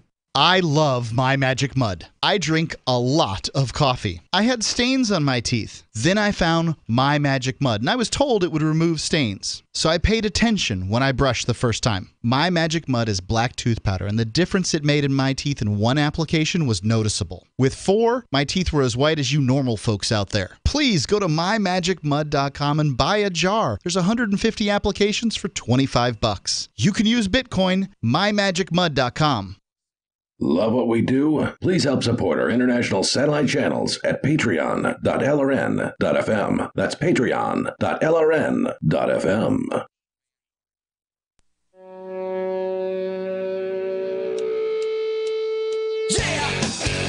This is Free Talk Live. 855-450-FREE. That's 855-450-3733. Your calls and thoughts. Welcome about this or whatever is on your mind. This being the plan by Donald Trump to, or rather the announcement that Donald Trump would send a proposal to Congress to hopefully, maybe, possibly work on a pathway to citizenship for up to 1.8 million Dreamers. We'll get back into that. Plus, I found an interesting article while trying to find an update to the story about Georgia farms having $140 million worth of crops rotting on the vines. I found a story about legal immigrants and their health care practices. Again, we'll get into that, plus your calls and thoughts. But first, let me tell you about a home security system that you can have delivered right to your front door or side door, if that's where deliveries go at your house. So what you do with the Blink home security system is you get the system, and then you download an app to a mobile device. Could be a smartphone, could be a tablet, and the app then walks you through the setup. Even with a complicated router system, you should be able to get this set up in about 10 to 15 minutes. And that's assuming that you're also not very technically inclined. You can then either get a notification whenever something moves in front of the wireless camera. Yeah, you heard that right, a wireless camera.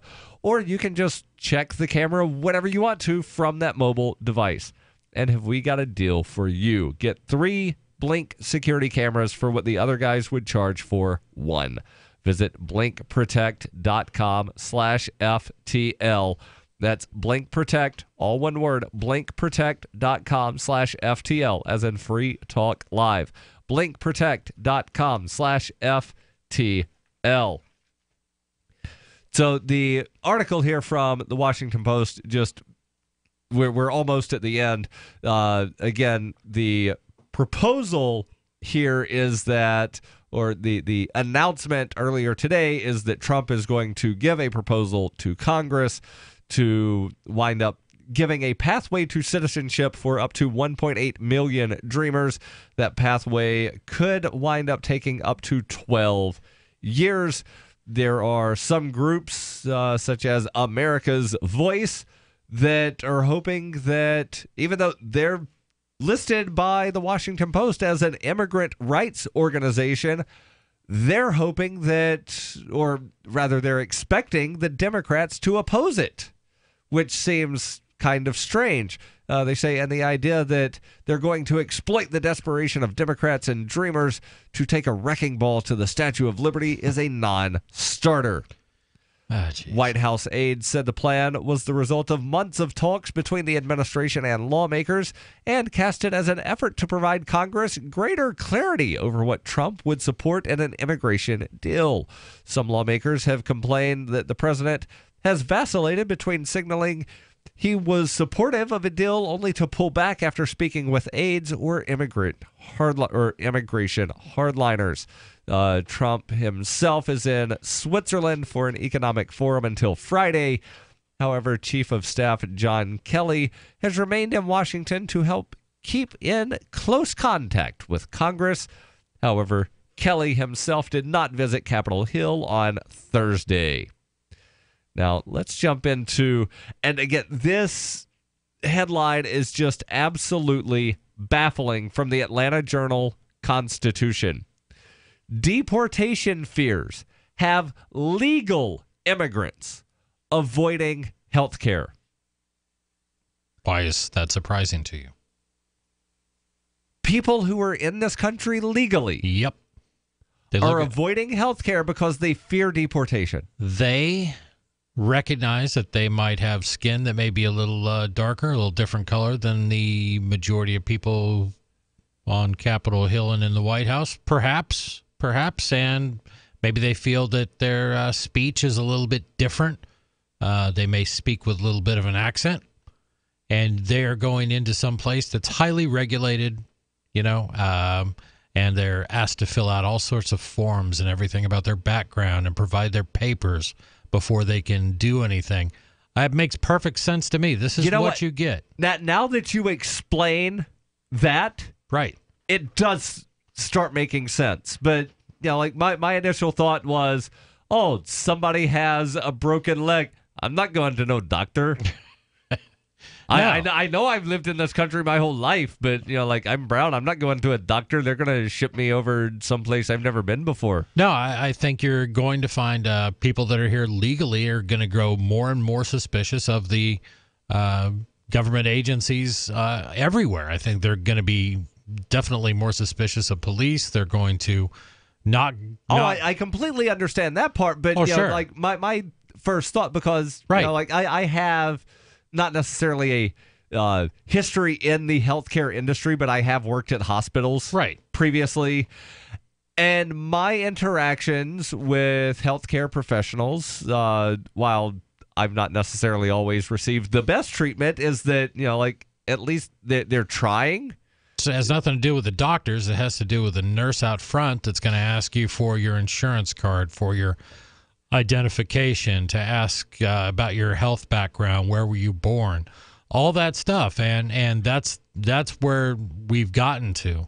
This whole thing just the whole debate is all around this immigrant problem. And to me, it's not a problem. It's something that occurs naturally when you have economies that have varying degrees of scale that border each other. It's going to happen, or that there's easy travel between them. If one country needs more labor, then available labor in other areas is going to flow into it. It's an economic thing. And if you look throughout the history of the United States and various immigrant fears, they've changed. The Irish. The Irish were the bane. You talk about an S-hole country. It was Ireland. Was China. The first anti-immigrant law passed in the United States was the Chinese Exclusion Acts. Right. And then, we've got to stop the Irish. We've got to stop the Italians. We've got to stop the Catholics. Sure. We've got to stop, this group, that group. Right. And then, the groups have just consistently gotten from places closer to the United States. Right. Still, nobody said we need to stop the Canadians. Yeah, but the idea is that, they are a bane on our existence or a drain on our resources. They bring nothing valuable. We had talked a little bit earlier. Are you describing Congress? Good one, Darryl. We talked a little bit earlier about a meme that I had seen alleging that... Oh, yeah. Let's jump into and talk about that meme, and then... Oh, no, it just alleged that, 6 of the U.S. Nobel Prize winners were all immigrants. So I had to fact-check that a little bit. But I found a good article from Forbes titled, "Immigrants Keep Winning Nobel Prizes." I'm not going to read the article. I'm going to throw out some statistics here. All right. Immigrant Nobel winners since 2000. 33 out of 85 American winners have been immigrants. Percentage, that comes to 39%. The second statistic that I want to throw out, actually it's going to talk about 3 different areas. The Nobel Prize since 2000 in chemistry, immigrants have won 11 times. Native-born Americans have won 18 times. Immigrant share has been 38%.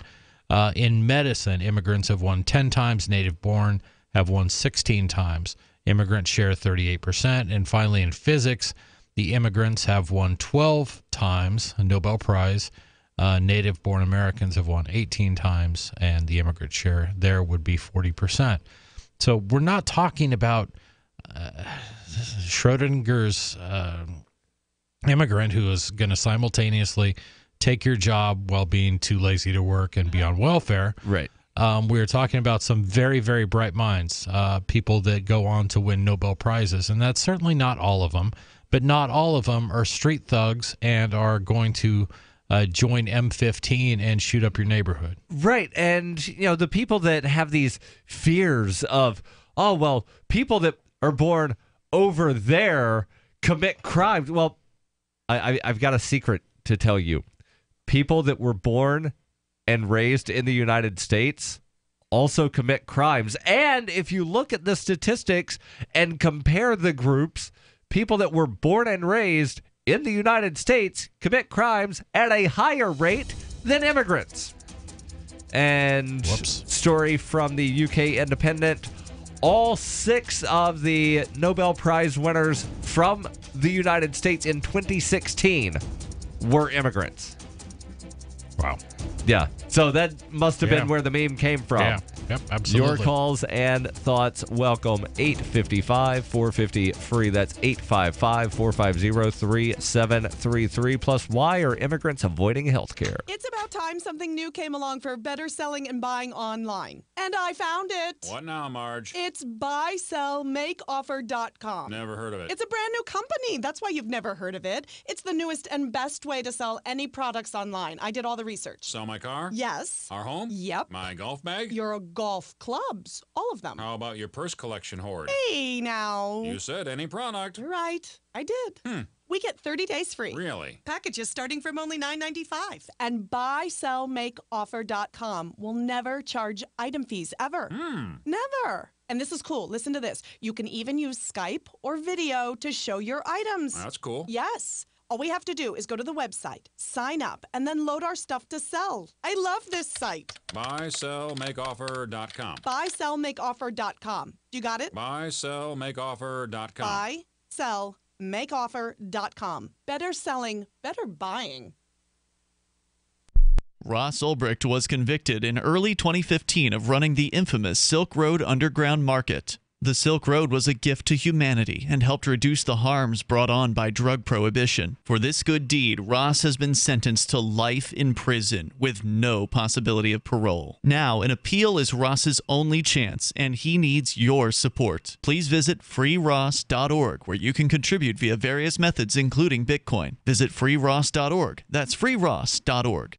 LRN.FM is proud to announce our official listening apps for Android and iOS devices. Now you can easily tune into our streams anywhere, anytime on your smartphone or tablet. Just visit apps.lrn.fm or search for LRN.FM in the Android or Apple app stores.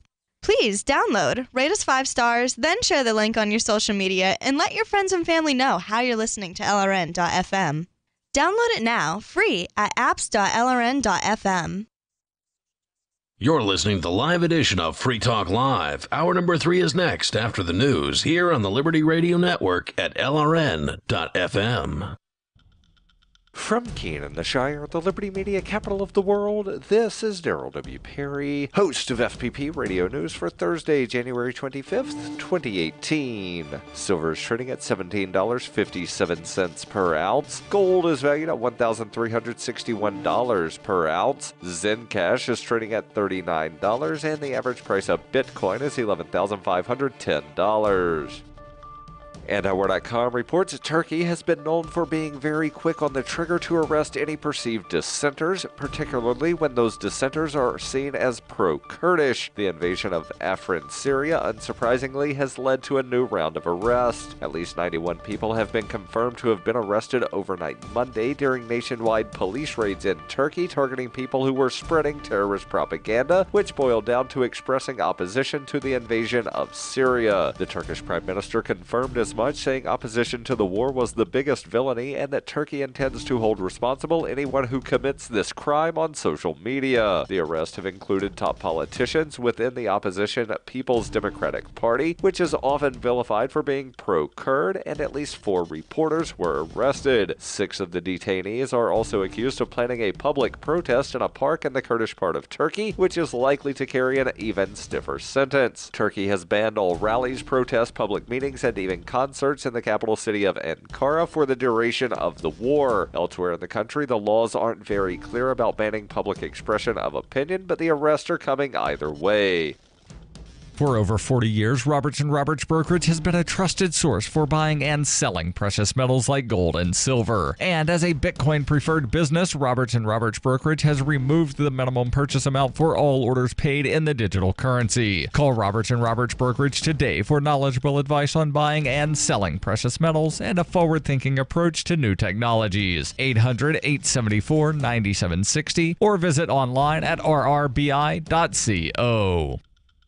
UPI reports the Department of Justice sent letters to 23 municipalities on Wednesday demanding information on whether they are cooperating with federal immigration agencies. The letters went to cities, counties, and states with so-called sanctuary city policies that limit local enforcement of federal immigration laws in order to end fear of deportation and encourage school attendance and reporting of crimes. The letters threaten subpoenas and an end to some federal grant funds if the jurisdictions do not comply with the order. The DOJ demands that local law enforcement agencies demonstrate they are properly sharing information regarding the immigration status of those in custody. The department cites Title 8, Section 1373 of the U.S. Code, which promotes cooperation between local agencies and the federal immigration enforcement. It adds that adherence to the statutes is a precondition to receive some federal grants. Those receiving letters include the states of California, Illinois, and Oregon, and the cities of New York and Albany, New York, Berkeley, Los Angeles, and Fremont, California, Burlington, Vermont, Jackson, Mississippi, Lawrence, Massachusetts, Louisville, Kentucky, and West Palm Beach, Florida. Cook County, Illinois, Bernalillo County, New Mexico, King County, Washington, and Monterey, Sonoma, and Sacramento counties of California also received the letters, as did the city counties of Denver and San Francisco. The mayors of New York City and New Orleans on Wednesday canceled scheduled meetings with President Trump over the letters. Mayors Bill de Blasio of New York and Mitch Landrieu of New Orleans were expected to travel to the White House for a working session with Trump along with a number of other mayors. De Blasio tweeted, "I will not be attending today's meeting at the White House after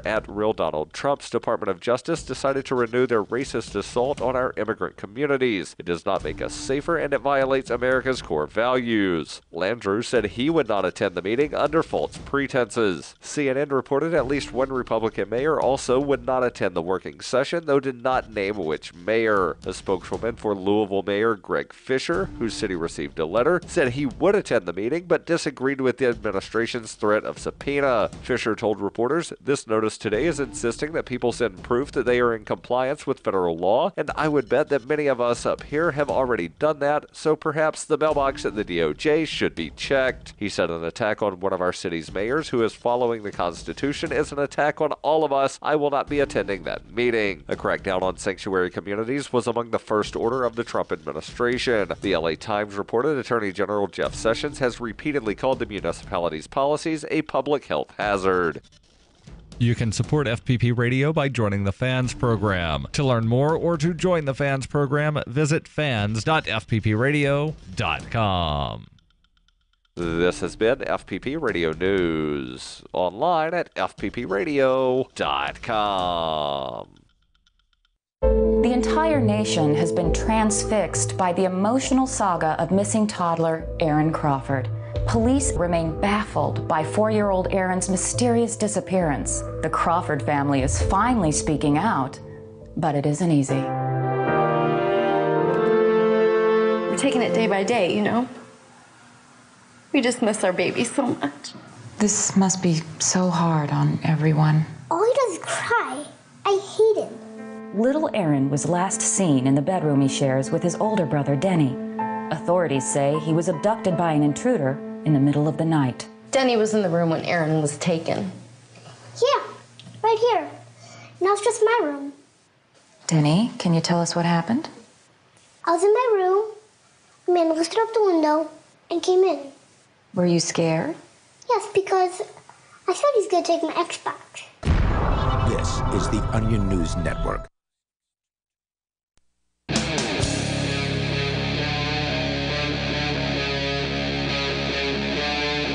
Free Talk Live. This is Free Talk Live. Kicking off hour number 3. You can join us by calling 855-450-FREE. That's 855-450-3733. The us in studio tonight is Darryl. And Chris. And we were going to jump into this article from the Atlanta Journal-Constitution about the legal immigrants who are avoiding health care because of deportation fears. And hopefully we'll still get into this because I'm just shocked. And Chris, you had some speculations as to why, and you're close, but I'm not going to tell you what it is just now. And I'm not jumping into the article right now because we are joined by someone special. Ricky, you're on Free Talk Live. Go ahead with your thoughts. Thank you, Brother Darryl. Brother Chris, you know, I'm sitting here in amazement, the anti-federalist. Now, that would make me a Republican. Wow. That would make me a Republican that's an anti-federalist that's a Democrat. And I'm looking at this. Hold on. Well, what I wanted to say was we've started a new program where we are going to be interviewing people that are running for office. But only special people. Well, you know, when they call in, if we happen to know they're running for office, we'd like to ask them some questions, get their opinions on some issues. So, fortunately, we have Ricky from the Commonwealth, and Ricky has informed us that he is going to be running for office. So let's just kick it off. Ricky, we would like to know what your feelings are on immigration. It's a big debate going on in Washington right now, and where do you stand? You read my mind, brother Chris. Perfect. You know, here's where I stand. Now, I make a very interesting point. Now, Chucky Schumer and the others proved something more recently, very important. And it involved this issue. They can shut down the government with a trifecta majority. Now, I will tell you this. Now, in the news, now Trump wants his Just like a politician, he's not answering the question. I know. I am. Well, first of all, are you for supporting? Are you supporting DACA, or are you against it? Are you supporting open borders, or are you against them? It's a straightforward question, Ricky. I'm totally for DACA, and also I'm for open borders. Okay, there we go. North Korea. North Korea. Oh, that's a good one. Now, here's my answer. First of all that North Korea wants is to be part of the UN, but South Korea won't have any part of it. Now, the problem is the Korean War never ended. And as usual, that's our problem. And the fact of the matter is, they have weapons. They're not going to use them. They're not going to blow us up. That doesn't gain us anything. That doesn't gain them anything by doing that. They just want to have their voice, and I think they should be heard. South Korea's heard. It ain't right that we control South Korea, and as a result, we control that through the UN. That's not fair to North Korea. Interesting. Well, what about the news that Sky reported just yesterday that North Korea is calling for reunification? Oh, well, you know what?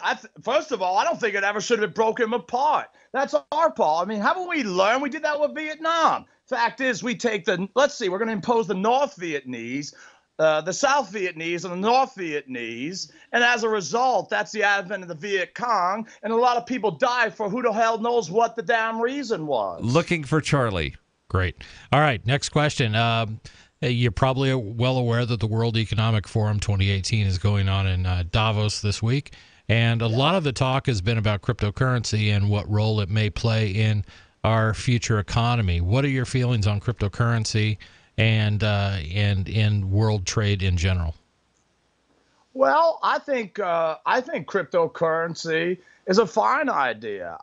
The fact of the matter is, as far as currency goes, I think back about when we used to have something called the United States note. And what's interesting is, the government paid for those and they want them back. But see, we pay lots and lots of money, but we can't do anything with that damn dollar. Not one of them. Like, Darryl, you tore one up, I remember. You actually committed a felony. I think that's ridiculous. I think by now you own it and you could tear it up.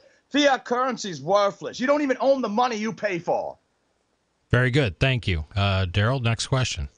Boxers or briefs? Because remember, that was a very important question for Bill Clinton back in 1992. Well, I will tell you, I have wore strictly boxers or nothing for that matter since I was 12 years old. So you go commando? Sometimes. It depends. I think that wraps it up. Thank you very much for your call, Ricky. We appreciate it. We look forward to your next call. And whenever the election is, maybe we'll actually wind up seeing some election results. I hope so. And this is one race I'm going to be following very, very closely. Yeah, I'm probably not going to be following it that closely, but I might remember to look at election results whenever Pennsylvania has their primaries, just to see how well Ricky from the Commonwealth does in the primary. And I wonder, will he be on the ballot as Ricky from the Commonwealth? Like, I would hope. Has he legally changed his last name to from the Commonwealth? Probably not, but it may be a good play in the part of Pennsylvania he's from. I have also suggested that this is a great opportunity if we have any amateur documentarian filmmakers who are interested in following a campaign start to finish. I think this would do wonderful things for your career and certainly for Ricky's campaign. Oh, it will definitely do things for your career. Yep. I'm not going to say wonderful things. It will do things. It will do things. So, yeah, let's jump into this article from the Atlanta Journal-Constitution.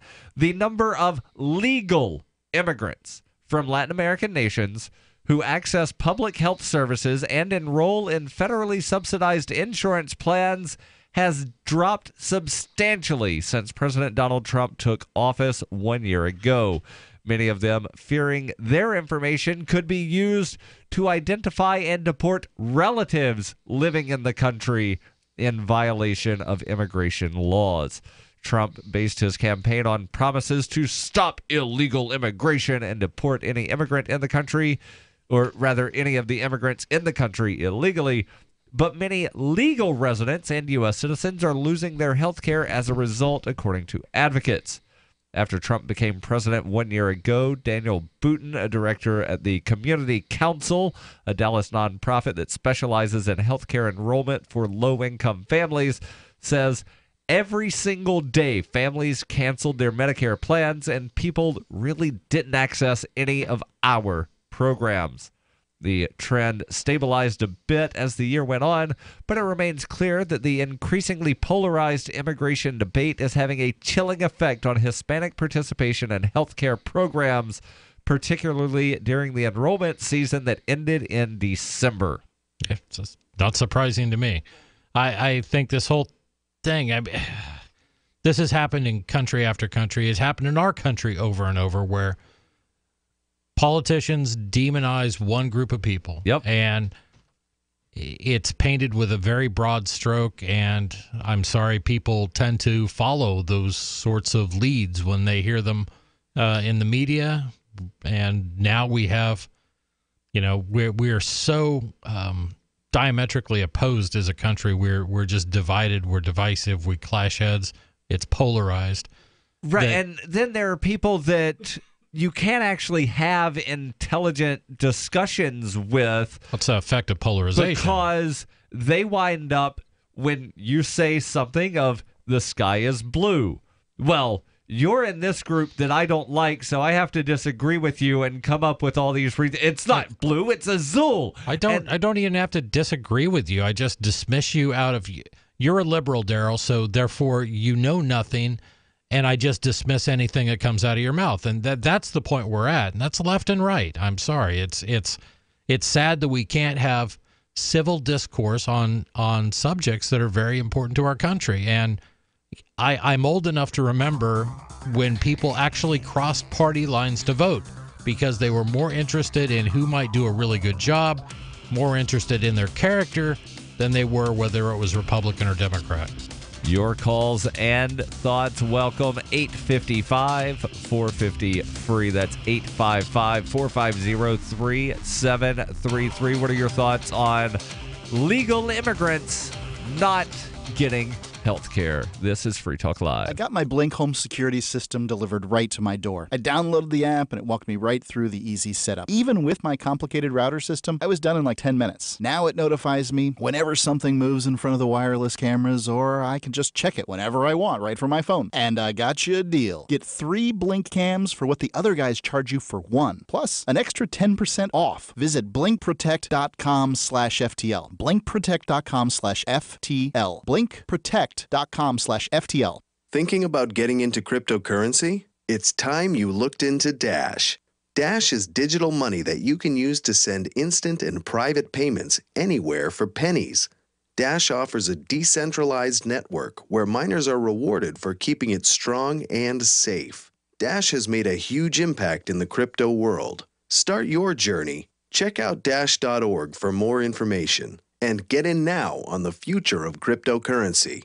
Dash.org. The Bitcoin.com wallet is a simple and powerful full-featured Bitcoin Cash and Bitcoin Core wallet that allows you to send and receive either currency with anyone, anywhere in the world. Download the Bitcoin.com wallet for easy and secure access to your Bitcoin Cash. It's perfect for beginners, and the Bitcoin.com wallet makes using and holding Bitcoins easy. No logins are required. The Bitcoin.com wallet is available for Android, iOS, Windows, Mac, and even Linux. Learn more at Bitcoin.com.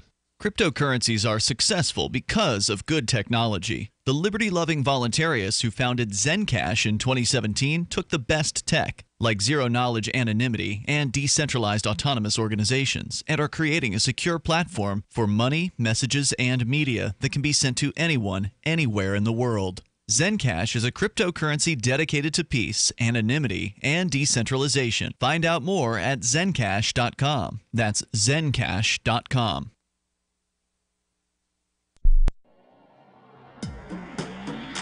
Free Press Publications is an independent, alternative media and publishing company founded in June 2009 with the mission of ensuring a free press for the freedom movement and is committed to spreading the message of peace, freedom, love, and liberty. FPP also gives new authors an avenue for publishing freedom-oriented material. FPP brings you daily news and commentary on the website fpp.cc, as well as a daily 5-minute newscast, FPP Radio News, and weekly news, views, and commentary in the FPP Freedom Minute and Peace, Love, Liberty Radio at fppradio.com, and the monthly newspaper FPP News at news.fpp.cc. Find FPP online at fpp.cc. That's fpp.cc, as in Creative Commons. There are lots of ways to listen to Free Talk Live. Our podcast has been around since podcasts began, and now the FTL feed is loaded with content besides our full show archives. Did you know that we make it easy for you to customize your podcast subscriptions? We have different feeds, one that includes only our full shows, one with just the Daily Digest, and one with just the Edgington Post. You decide what you listen to. It's quick and easy to customize your feeds at feeds.freetalklive.com. That's feeds.freetalklive.com. So you've signed the Shire Society Declaration and are planning your move to New Hampshire to be around more liberty-oriented people. Next, sign up for the Shire Society Forum at forum.shiresociety.com. There are a bunch of people there who are already in the Shire, and they want to meet you. If you're already in the Shire physically, you should also come by the forums. Remember, not everyone uses Facebook. New people are signing up for the Shire Society Forum every month, so drop in and say hello at forum.shiresociety.com. This is the Liberty Radio Network, broadcasting the latest liberty-oriented audio content 24 hours a day at LRN.FM.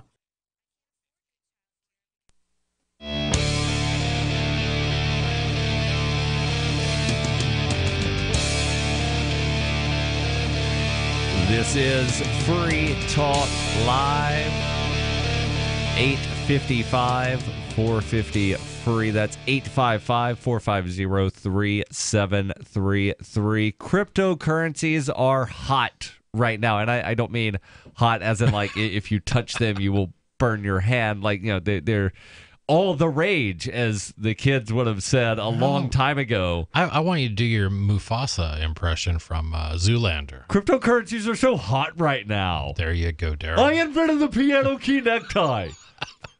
But crypto is, you know, it's hot because it's good technology. The liberty-loving voluntarist who founded Zencash in 2017 took the best tech, like zero-knowledge anonymity and decentralized autonomous organizations, and are creating a secure platform for money and messaging that can be sent to anyone, anywhere in the world. Zencash is a cryptocurrency dedicated to peace, anonymity, and decentralization. Find out more at zencash.com. That's zencash.com. So just a couple more things, and this is a fairly lengthy article from the Atlanta Journal-Constitution, but just a couple more things that I wanted to point out here. And yes, the link will be on the Facebooks and the Twitters. They report here that Hispanic immigrants are not only declining to sign up for health care under programs that began or expanded under Barack Obama's presidency, they're also not even seeking treatment when they're getting sick.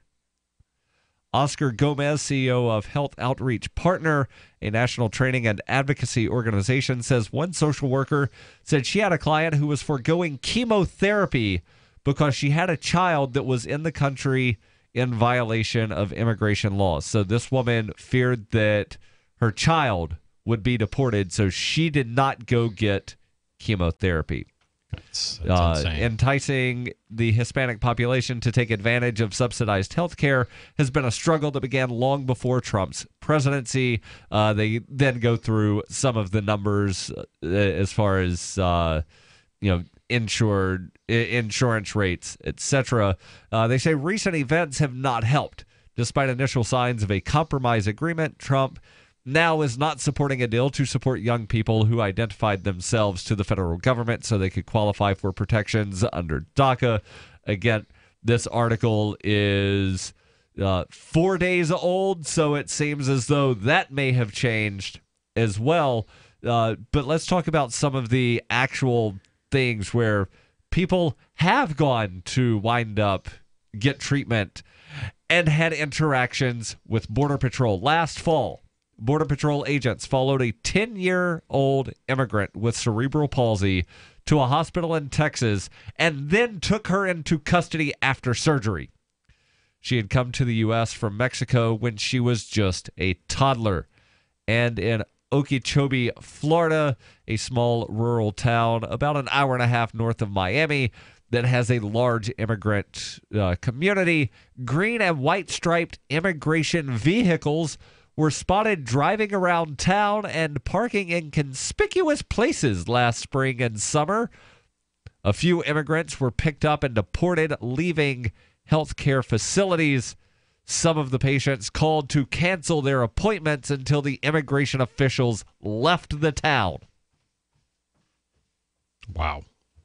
Yeah, so this isn't just, oh, I'm scared that the nurse might wind up seeing that my last name is Gomez and calling Border Patrol. No. It sounds like Border Patrol is just sitting in parking lots looking for brown people to come out of a hospital. Yeah. Or a doctor's office or a 24-hour urgent care. This is absolutely ridiculous. In some parts of the country, that's exactly what's going on. Yeah. And again, there's more to this article. The link will be on the Facebook and the Twitter. But let's change gears here for a bit and talk about some good news of sorts. Criminal charges being dropped against some protesters. Yeah, and this goes back to the Trump inauguration days. I don't know if you remember, Darryl. I'm sure you do, but there was this it seemed well-organized plan to get a bunch of people that were opposed to Trump down to Washington, D.C. Disrupt J20 something. Correct. Yeah. And then which government entity was it that said, we want to know everybody that visited that website? I'm pretty sure it was Washington, D.C.'s district attorney, but we'll get into that. Actually, this story covers it, so we'll refresh it. But the long and the short of it is, and this is about a 5 or 6 day old story, just haven't had time to cover it. D.C. Right, because I believe this story came out on the anniversary of the inauguration or like the day before. I think the day before, yeah. But again, that's a little bit of the backstory, and basically prosecutors arrested a bunch of people during the, or police arrested a lot of people during the inauguration, and then the prosecutors went after a website that was set up to organize it, and they actually wanted to get the names of everybody who ever visited that website, which would have included yours truly, because I visited to see what the hell it was all about. No, I absolutely visited it, and a lot of people did, because they were like, what is this? What's it look like? And how's it going? As your amateur legal counsel, I would advise you to say allegedly. Yeah, whatever. This comes to us from Reason.com. Federal prosecutors have dismissed all charges against 129 of the defendants arrested in connection with the protests in downtown D.C. on Inauguration Day. The decision comes 1 month after a local Superior Court 1 month after a local Superior Court jury acquitted the first 6 of the so-called J20 protesters. 59 protesters still face charges. The group was arrested after some demonstrators broke store windows, started fires, and clashed with riot police in Washington's downtown business district. Civil libertarians harshly criticized the arrests, pointing out that the defendants included people who did not appear to have committed any violence or vandalism. The government was prosecuting them under a theory of liability that could criminalize a broad range of nonviolent dissent. Privacy advocates also criticized the digital search warrants sought in connection with the case, one of which compelled a web host to reveal the IP addresses of every visitor to a site affiliated with the protests. All right, so before you continue, I just want to point out some interesting language that they mentioned. They say there was a clash with riot police. It does not say protesters attacked the riot police. No. And there's this weird use of language to oftentimes obfuscate actions of police officers, to where you'll hear there was an officer-involved shooting. No, a cop shot somebody. That's pretty much what that means. In this case, I'm not going to bust on Reason Magazine too much or Reason.com for doing this. I think a clash is fair to say.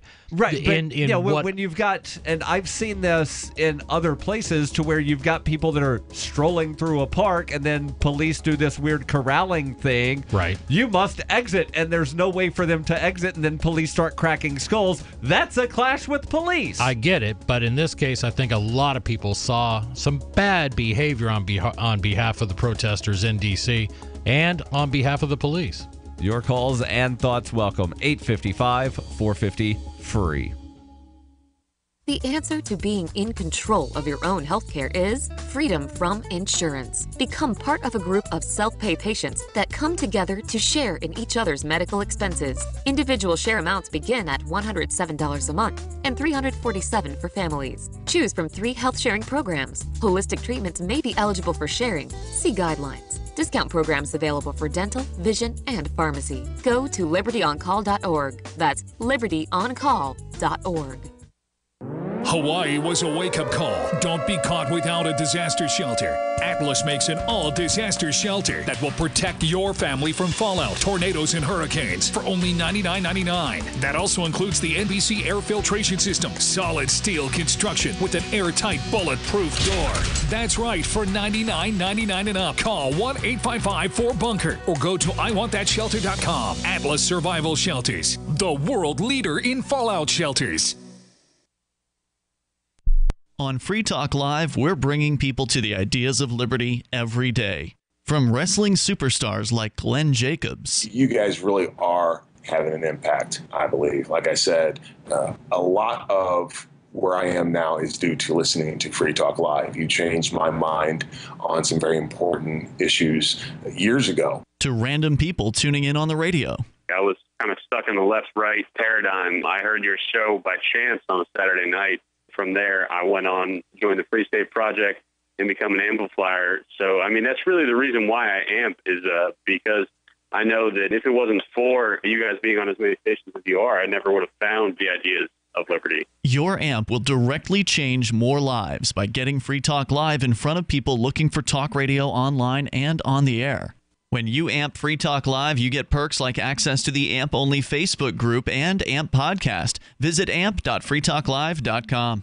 The new 4th edition of Healing Our World, The Compassion of Libertarianism, will take your understanding of liberty to a deeper level and has over 1,300 updated references, new cartoons, and a foreword by Dr. Ron Paul. With discounts for multiple book purchases, the 4th edition of Healing Our World is a great gift for the liberals, pragmatists, environmentalists, and Christians in your life who think libertarianism is cold-hearted. Get yours today at healing.freetalklive.com and use promo code FTL for a $5 discount. LRN.FM now has a Discord. Discord is a free text and voice chat platform, and we now have our own server with a bunch of channels at discord.lrn.fm. You can join other listeners as they chat about various things during our live shows, or anytime, day or night. Discord software is available cross-platform, so you can have it on whatever device you want and take your chats anywhere. Join our Discord at discord.lrn.fm. That's discord.lrn.fm.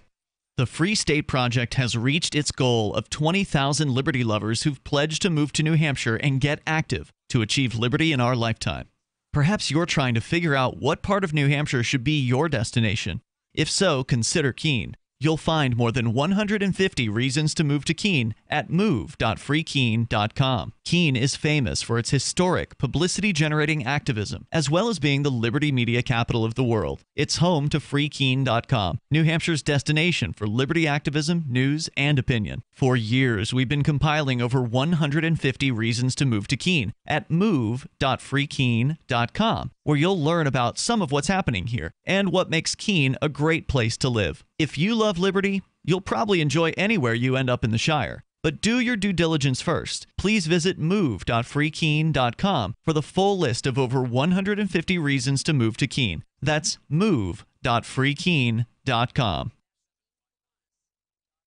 You can sign up to receive the latest about the Liberty Radio Network via our email updates at updates.lrn.fm. That's updates.lrn.fm.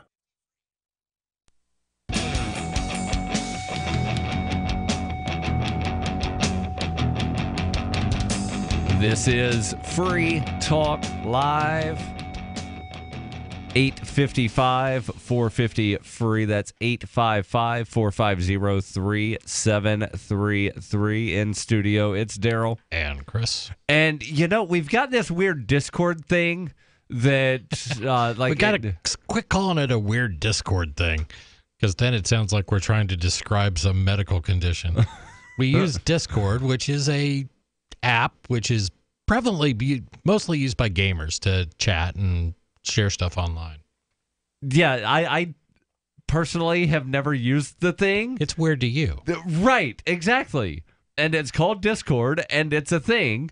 But apparently there's a way that people in the Discord can call the show. So we've got somebody that is doing that. His name here says Big Loaf. You're on Free Talk Live. Go ahead with your thoughts. Yo. Good evening, gentlemen. So, let's talk secession. So, back in the day, y'all had like a pretty, active secession movement. There was like a lot of activism in that space, people handing out flyers and that kind of thing. Is that still going on? In New Hampshire, you mean? There is the Foundation for New Hampshire Independence. I personally don't know how active they are doing things. I do know that Ian Freeman, who's the main host of this show, he'll do some outreach on Independence Day or the day before, because there's a local baseball team. They're technically not semi-pro. It's this weird level to where it's a collegiate baseball league. Right. So it's college players that are playing over the summer, and then they go back to college and they don't get paid. But yeah, it's this weird sort of thing. But they have a game on July 3rd every year, and they have a fireworks display. And, it's always a fairly well-attended game for that league. Right. So he'll do outreach there. Other people join. But other than that, I don't really know how active the Foundation for New Hampshire Independence is. I know they have a board. I know they have a website. And then you've got people like Dave Ridley, NH frequent Exit. caller to the show. He supports something called NH Exit. And then you have people that just say, screw all of it, and I don't want to be involved with any kind of your politics. Yeah. But I think it's a healthy discussion. I'd love to see a state, and if I could pick one, it would be New Hampshire. Well, we are first in the nation. Let's be the first out. Well, not really the first. Some others have tried before. But I use the term first in the nation very tongue-in-cheek. Yeah. And for people that follow elections, they will know what I'm talking about, to where New Hampshire has the first primary. Right. It's after the caucuses, but before all the other primaries. But politicians in New Hampshire love throwing around this first in the nation thing, but they never want to be first to actually try doing new stuff. Yeah. But the idea that a group of people who came into a sort of a compact voluntarily, which I believe that the states did, they voted to join the United States for a lot of reasons that made sense to them. For a lot of reasons, yes. Yeah.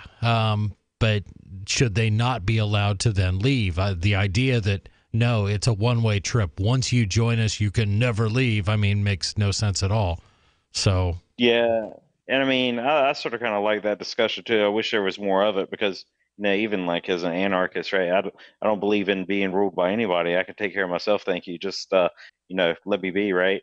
But to get there, it seems like a meaningful step to trim back the number of people under the same yoke, right? So break it down, like, state to county, county to town, town to street, and then finally the individual, right?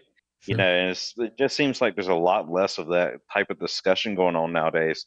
So I was just curious, is it still alive and well in New Hampshire? Well, it's alive and well in California, which I think we can, that gives me hope. And I suspect it's for a lot of reasons that I would not personally agree with. But but hey, what the heck? If somebody's going to try it, I don't care where they're at. And there seems to be some level of support in the Great Bear State, or what do they call California? The Land of Fruits and Nuts. That's what we called it from Oregon. The Bear Republic, because they've got the bear on the flag that says California Republic. Yeah. But anyways, any of that talk, even for, I guess maybe even for the wrong reasons, is probably a good way to shake up the tree, right? And see what kind of fruits come down, right? But anyways, Is that another California joke? I wouldn't. Nah, no joke there. But anyways, I was just calling to see where that was at. I mean, and see if that's still a thing up in New Hampshire. I just hadn't heard a lot out of that. Movement. No, I've got a question for you. Where in the country are you living? Oh, I'm from the dirty South, right? But I don't wear the Southern Cross on my back, So yeah, North Carolina. Is there any kind of like actual strong independence movement there in North Carolina? Well, there was funny enough. I think it was the state of Jefferson. So Jefferson, North Carolina. That area had a secession movement way back in the 19th century, and I think people were trying to pick that up. Not a whole lot of forward progress there. Then there were like the people out in the Blue Ridge Project. I hadn't heard a lot out of them either. So no, not since 1865 at least. Yeah, I was going to say there was that one. Yeah. But it always starts with a few people getting together and sharing ideas. And what I'm more interested in is when I get, in my case, more of my conservative, traditionally Republican friends that, they're fed up with DC. They've had enough of this. And a lot of times it'll be that sort of tongue in cheek, we'd just be better off without them. And I'm like, well, exactly. So let's talk about that. Yeah. Why not? Yeah. Why not? Really? Yeah, I think that's a great discussion, right? But then they loved the government after that. It's like, oh yeah, we gotta, respect the troops and respect the flag and blah blah. Yeah, it's the people that are waving the come and take it flag while simultaneously waving the thin blue line flag. Well, who do you think's going to try to come and take it? Right, but you're not going to run into, and if there's one thing I've learned is I'm not going to instantly find people that I agree with 100% of the time. And I would rather work with, maybe some statist Republicans who happen to believe that the discussion of secession is not a dirty word, that we can have that conversation. If I've got liberal friends that want to talk about, drug law reform and doing away with the frickin' drug war, I'll have that conversation. I thought you were going to say something about if you had friends that wanted to talk about doing drugs. It usually just starts with if I had friends. What was that, Big Loaf? I said, I love those conversations as well. But that reminds me of a meme, and thank you for the call. That reminds me of a meme that I saw on Facebook a few days ago that says, "I'm not offered drugs anywhere near as much as I was told I would be in Dare." Because remember, they didn't have Dare when you were in school. That came after me. Yeah, but Dare was this program to where they're like, I've heard people of it, are going to offer you drugs. No, they're not. When I was growing up, I suspect that everybody's parents in the 70s probably bought them likely the same book. And it was probably do you remember like the Scholastic book clubs? Did they have that where you would like fill out the little form and you get, you order your books and they bring them to school and you take them home? One of them we got through there was something about, it was just this book on drugs, and it was, you read through it and it was like, people who take LSD all jump off of buildings. And if you do heroin, you're likely to be addicted for the rest of your life and you'll die at a young age. And marijuana will just turn you into a freaky hippie. And it was all just heavy on the scare, I guess that would be the point. Yep. That's what they do. This is Free Talk Live. Your calls and thoughts welcome. 855-450-FREE. That's 855-450-3733. This is Free Talk Live. Live from the Verticoin studio. This is the call to freedom. It's the Crypto Hour, brought to you by Helium 47 here on LRN.FM. When you hear the faucet, be caller 5 to get some free coins. This is the call to freedom. Thinking about getting into cryptocurrency? It's time you looked into Dash. Dash is digital money that you can use to send instant and private payments anywhere for pennies. Dash offers a decentralized network where miners are rewarded for keeping it strong and safe. Dash has made a huge impact in the crypto world. Start your journey. Check out dash.org for more information and get in now on the future of cryptocurrency. Dash.org. Here's a special message for those of you who owe the IRS at least $10,000 or more in back taxes. The IRS has special programs in place that could eliminate or reduce your tax debt by thousands of dollars. Call the Federal Tax Management Helpline that has been set up for you, 800-503-8625. Stop the wage garnishments, levies, and tax liens now. Once you've qualified and enrolled, the IRS will stop all the collection activities against you. These unique programs have been allocated to help the economy and significantly reduce or eliminate your tax burden. The IRS is currently accepting reduced settlements and other favorable programs. You may qualify for substantial savings, so get the help you need. If you owe more than $10,000 in taxes, call for free information and to see if you qualify. Take down the number now for the Federal Tax Management Hotline, 800-503-8625. That's 800-503-8625. 800-503-8625. This is Michael Dean from the Freedom Fiends. I've run websites since 1996 and have used over a dozen web hosts in that time. AgristHosting.com is the only one that hasn't broken my heart. Agrist Hosting's uptime and service is stellar, and their DDoS mitigation is the best I've seen. That's important because if you tell the truth in this world, you'll ruffle feathers. And some people will try dirty tricks to silence your voice. No matter what the haters hit us with, Agrist Hosting keeps our websites online. If you have a mission-critical commercial presence or a world-changing activism site, you cannot tolerate any skullduggery. So go with agristhosting.com. Have a WordPress or blog site, but you're not satisfied with performance or uptime? Or just want raw hosting? Want to pay with Bitcoin? Agrist Hosting specializes in high-performance hosting with personalized service. Go to agristhosting.com and click on the button that says Get Hosted. That's agristhosting.com. The three most important things you can do for Free Talk Live are: 1, share one episode a week on Facebook or in some other social networking site. 2, buy the things you buy online through shop.freetalklive.com. 3, give $5 a month to the AMP program. It's my firm belief that Free Talk Live's AMP program is the best use of your charitable dollar among liberty-oriented organizations. Support all the organizations you love, but make sure you give $5 a month to AMP at amp.freetalklive.com. Cell 411 is a free app for Android and iOS that replaces government-controlled 911. Cell 411 allows you to preset a group of friends or private organizations to show up at any emergency. Cell 411 is a nightmare for the state because it proves their so-called services aren't needed. Cell 411 has had thousands of installs, and of course it's covered by the BIPCOT no government license. Cell 411 because your friends won't shoot you when you're in trouble. Without the government, who would build the emergency services? You and Cell 411. Get it today at getcell411.com. What's up next? Visit the Liberty Radio Network program guide to find out at shows.lrn.fm. That's shows.lrn.fm.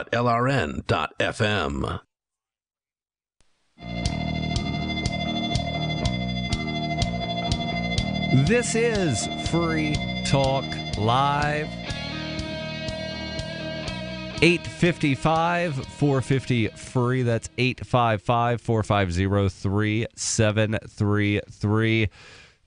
We were talking about the protesters that were protesting the inauguration of Trump 1 year and 5 days ago. We'll get back into that in just a second, plus possibly time for you and your thoughts if you call in now to 855-450-FREE. Do you want to help build a better financial system, not just for yourself, but for everyone? Then consider joining Dash. Dash is Digital Cash, a digital money platform designed to replace cash and help people manage their own wealth. It's fast, it's easy, it can be private, the fees are low, the transactions are fast, or can even be confirmed instantly. You can pay anyone, anywhere in the world, anytime for just pennies. Dash is decentralized, run by users who earn rewards for helping run the network and make governance decisions, and anyone can invest in Dash and earn rewards for helping run the network. Join Dash and help create a better financial system for everyone. Take back control over your financial future today. Find out more at dash.org. There's a lot of momentum behind Dash, so go right now to dash.org and find out why. And to get back into the story, we talked about the D.C. prosecutors dropping a number of cases. What was it, like 129? 129 that were filed around the inauguration of President Trump. And the story continues. In the notice of intent to proceed filed with the court, lead prosecutor Jennifer Kirchhoff and U.S. Attorney Jesse Liu did not concede the innocence of the defendants whose cases were being dismissed. But quote, in light of the legal rulings by the court and the jury's verdicts in the first trials of these cases, unquote, they decided to proceed only with those defendants who, one, engaged in identifiable acts of destruction, violence, or other assaultive conduct. I can kind of understand that. Yep. Two, participated in the planning of violence and destruction. Okay, I'm a little iffy on that because free speech. Well, see, you helped organize and something bad happened, so therefore you're responsible for what other people do.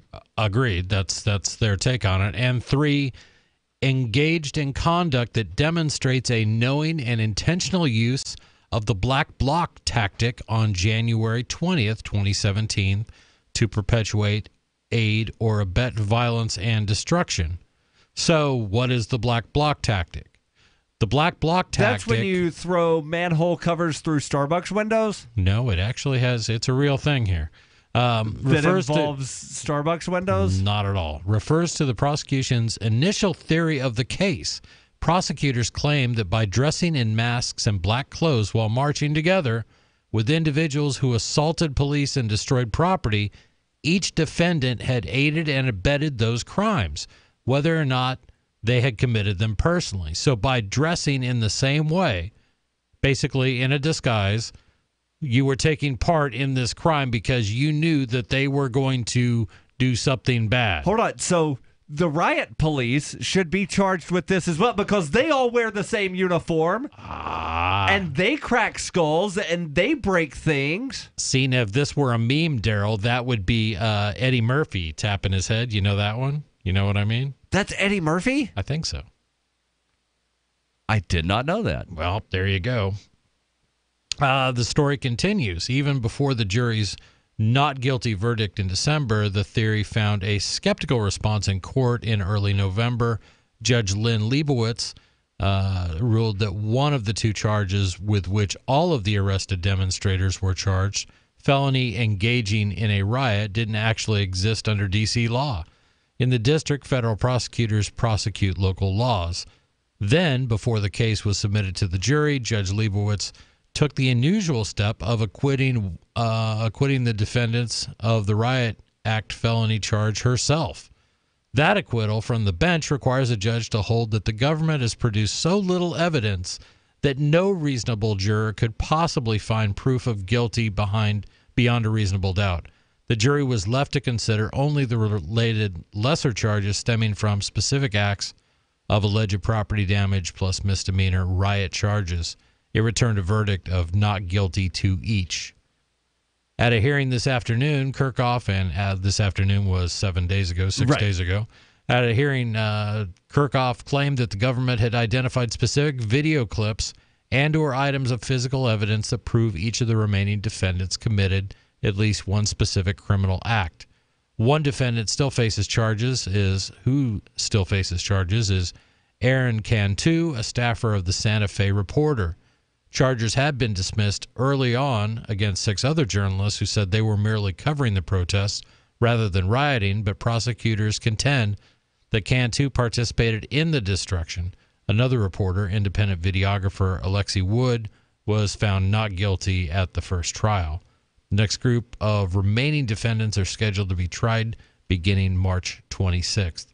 So it's good to see 129 people who did not meet one of those 3 criteria. Right. There was no evidence that they actually engaged in any destructive behavior. Or rather, not enough evidence to bring about a criminal conviction. Right. And they did not participate in the planning, and they were not found to have engaged in black bloc tactics. Now, I hope the court takes a hard look at that black bloc tactic.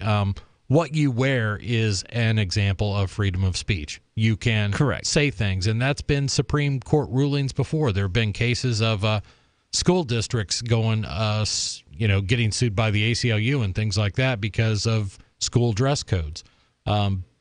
You do not give up your right to free speech when you enter D.C., though it seems like it sometimes. Right. So just reading here, Black Bloc is a name given to protesters who wear black clothing, scarves, sunglasses, ski mask, motorcycle helmets with padding, or other face-concealing and face-protecting items. So if you happen to be in an area where you suspect that police might get violent and shoot tear gas at you, and you're trying to protect your face from that, nope, that's proof that you're part of this black bloc. Yeah, you're black blocking.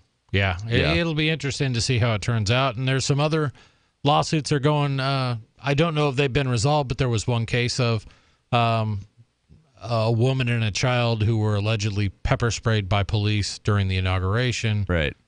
So we'll find out. I'm sure there'll be more. Now let's go to the phones where we've got Sarah calling in from Albuquerque. Sarah, you're on Free Talk Live. Go ahead with your thoughts.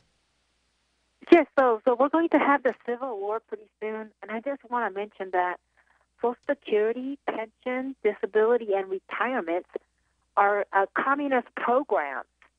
And what they're doing is, the reason we're going to have all of these protests, people getting beat up in the head and so forth, because they're going to take back all these communist programs that were given. Who's going to take them back? Hold on, I'm just happy to hear that Sarah is recognizing that these are communist programs. Of course she is, because she's a communist and she supports those programs. She doesn't see it as a bad thing. Well, because you know what? I got my hopes up there for a second. Hold on, go ahead, Sarah. These were communist programs that were given in the 1930s. It was called the New Deal. The New Deal, which I learned after I came out of school because they never teach this. This country almost became communist during the 1930s. We were going to have a violent revolution. They had machine guns. So then they destroyed Russia. They destroyed communism, and they made the communists fail. Now they're going to take back all of these deals. Our pension is gone. Our retirement is gone. Hold on. Who made communism fail in Russia? You're saying someone other than the communist in Russia that? Yeah. Oh, it's the capitalists that have destroyed the communists because they imposed sanctions and they starved them and they made sure they can't trade. No. Let's be kind of clear on this point. I think a more accurate way to state that would be that capitalism destroyed communism. It wasn't specifically capitalists. When you cannot produce enough food for your country, and people are growing hungry and begin to starve, they're going to come up with ways around it.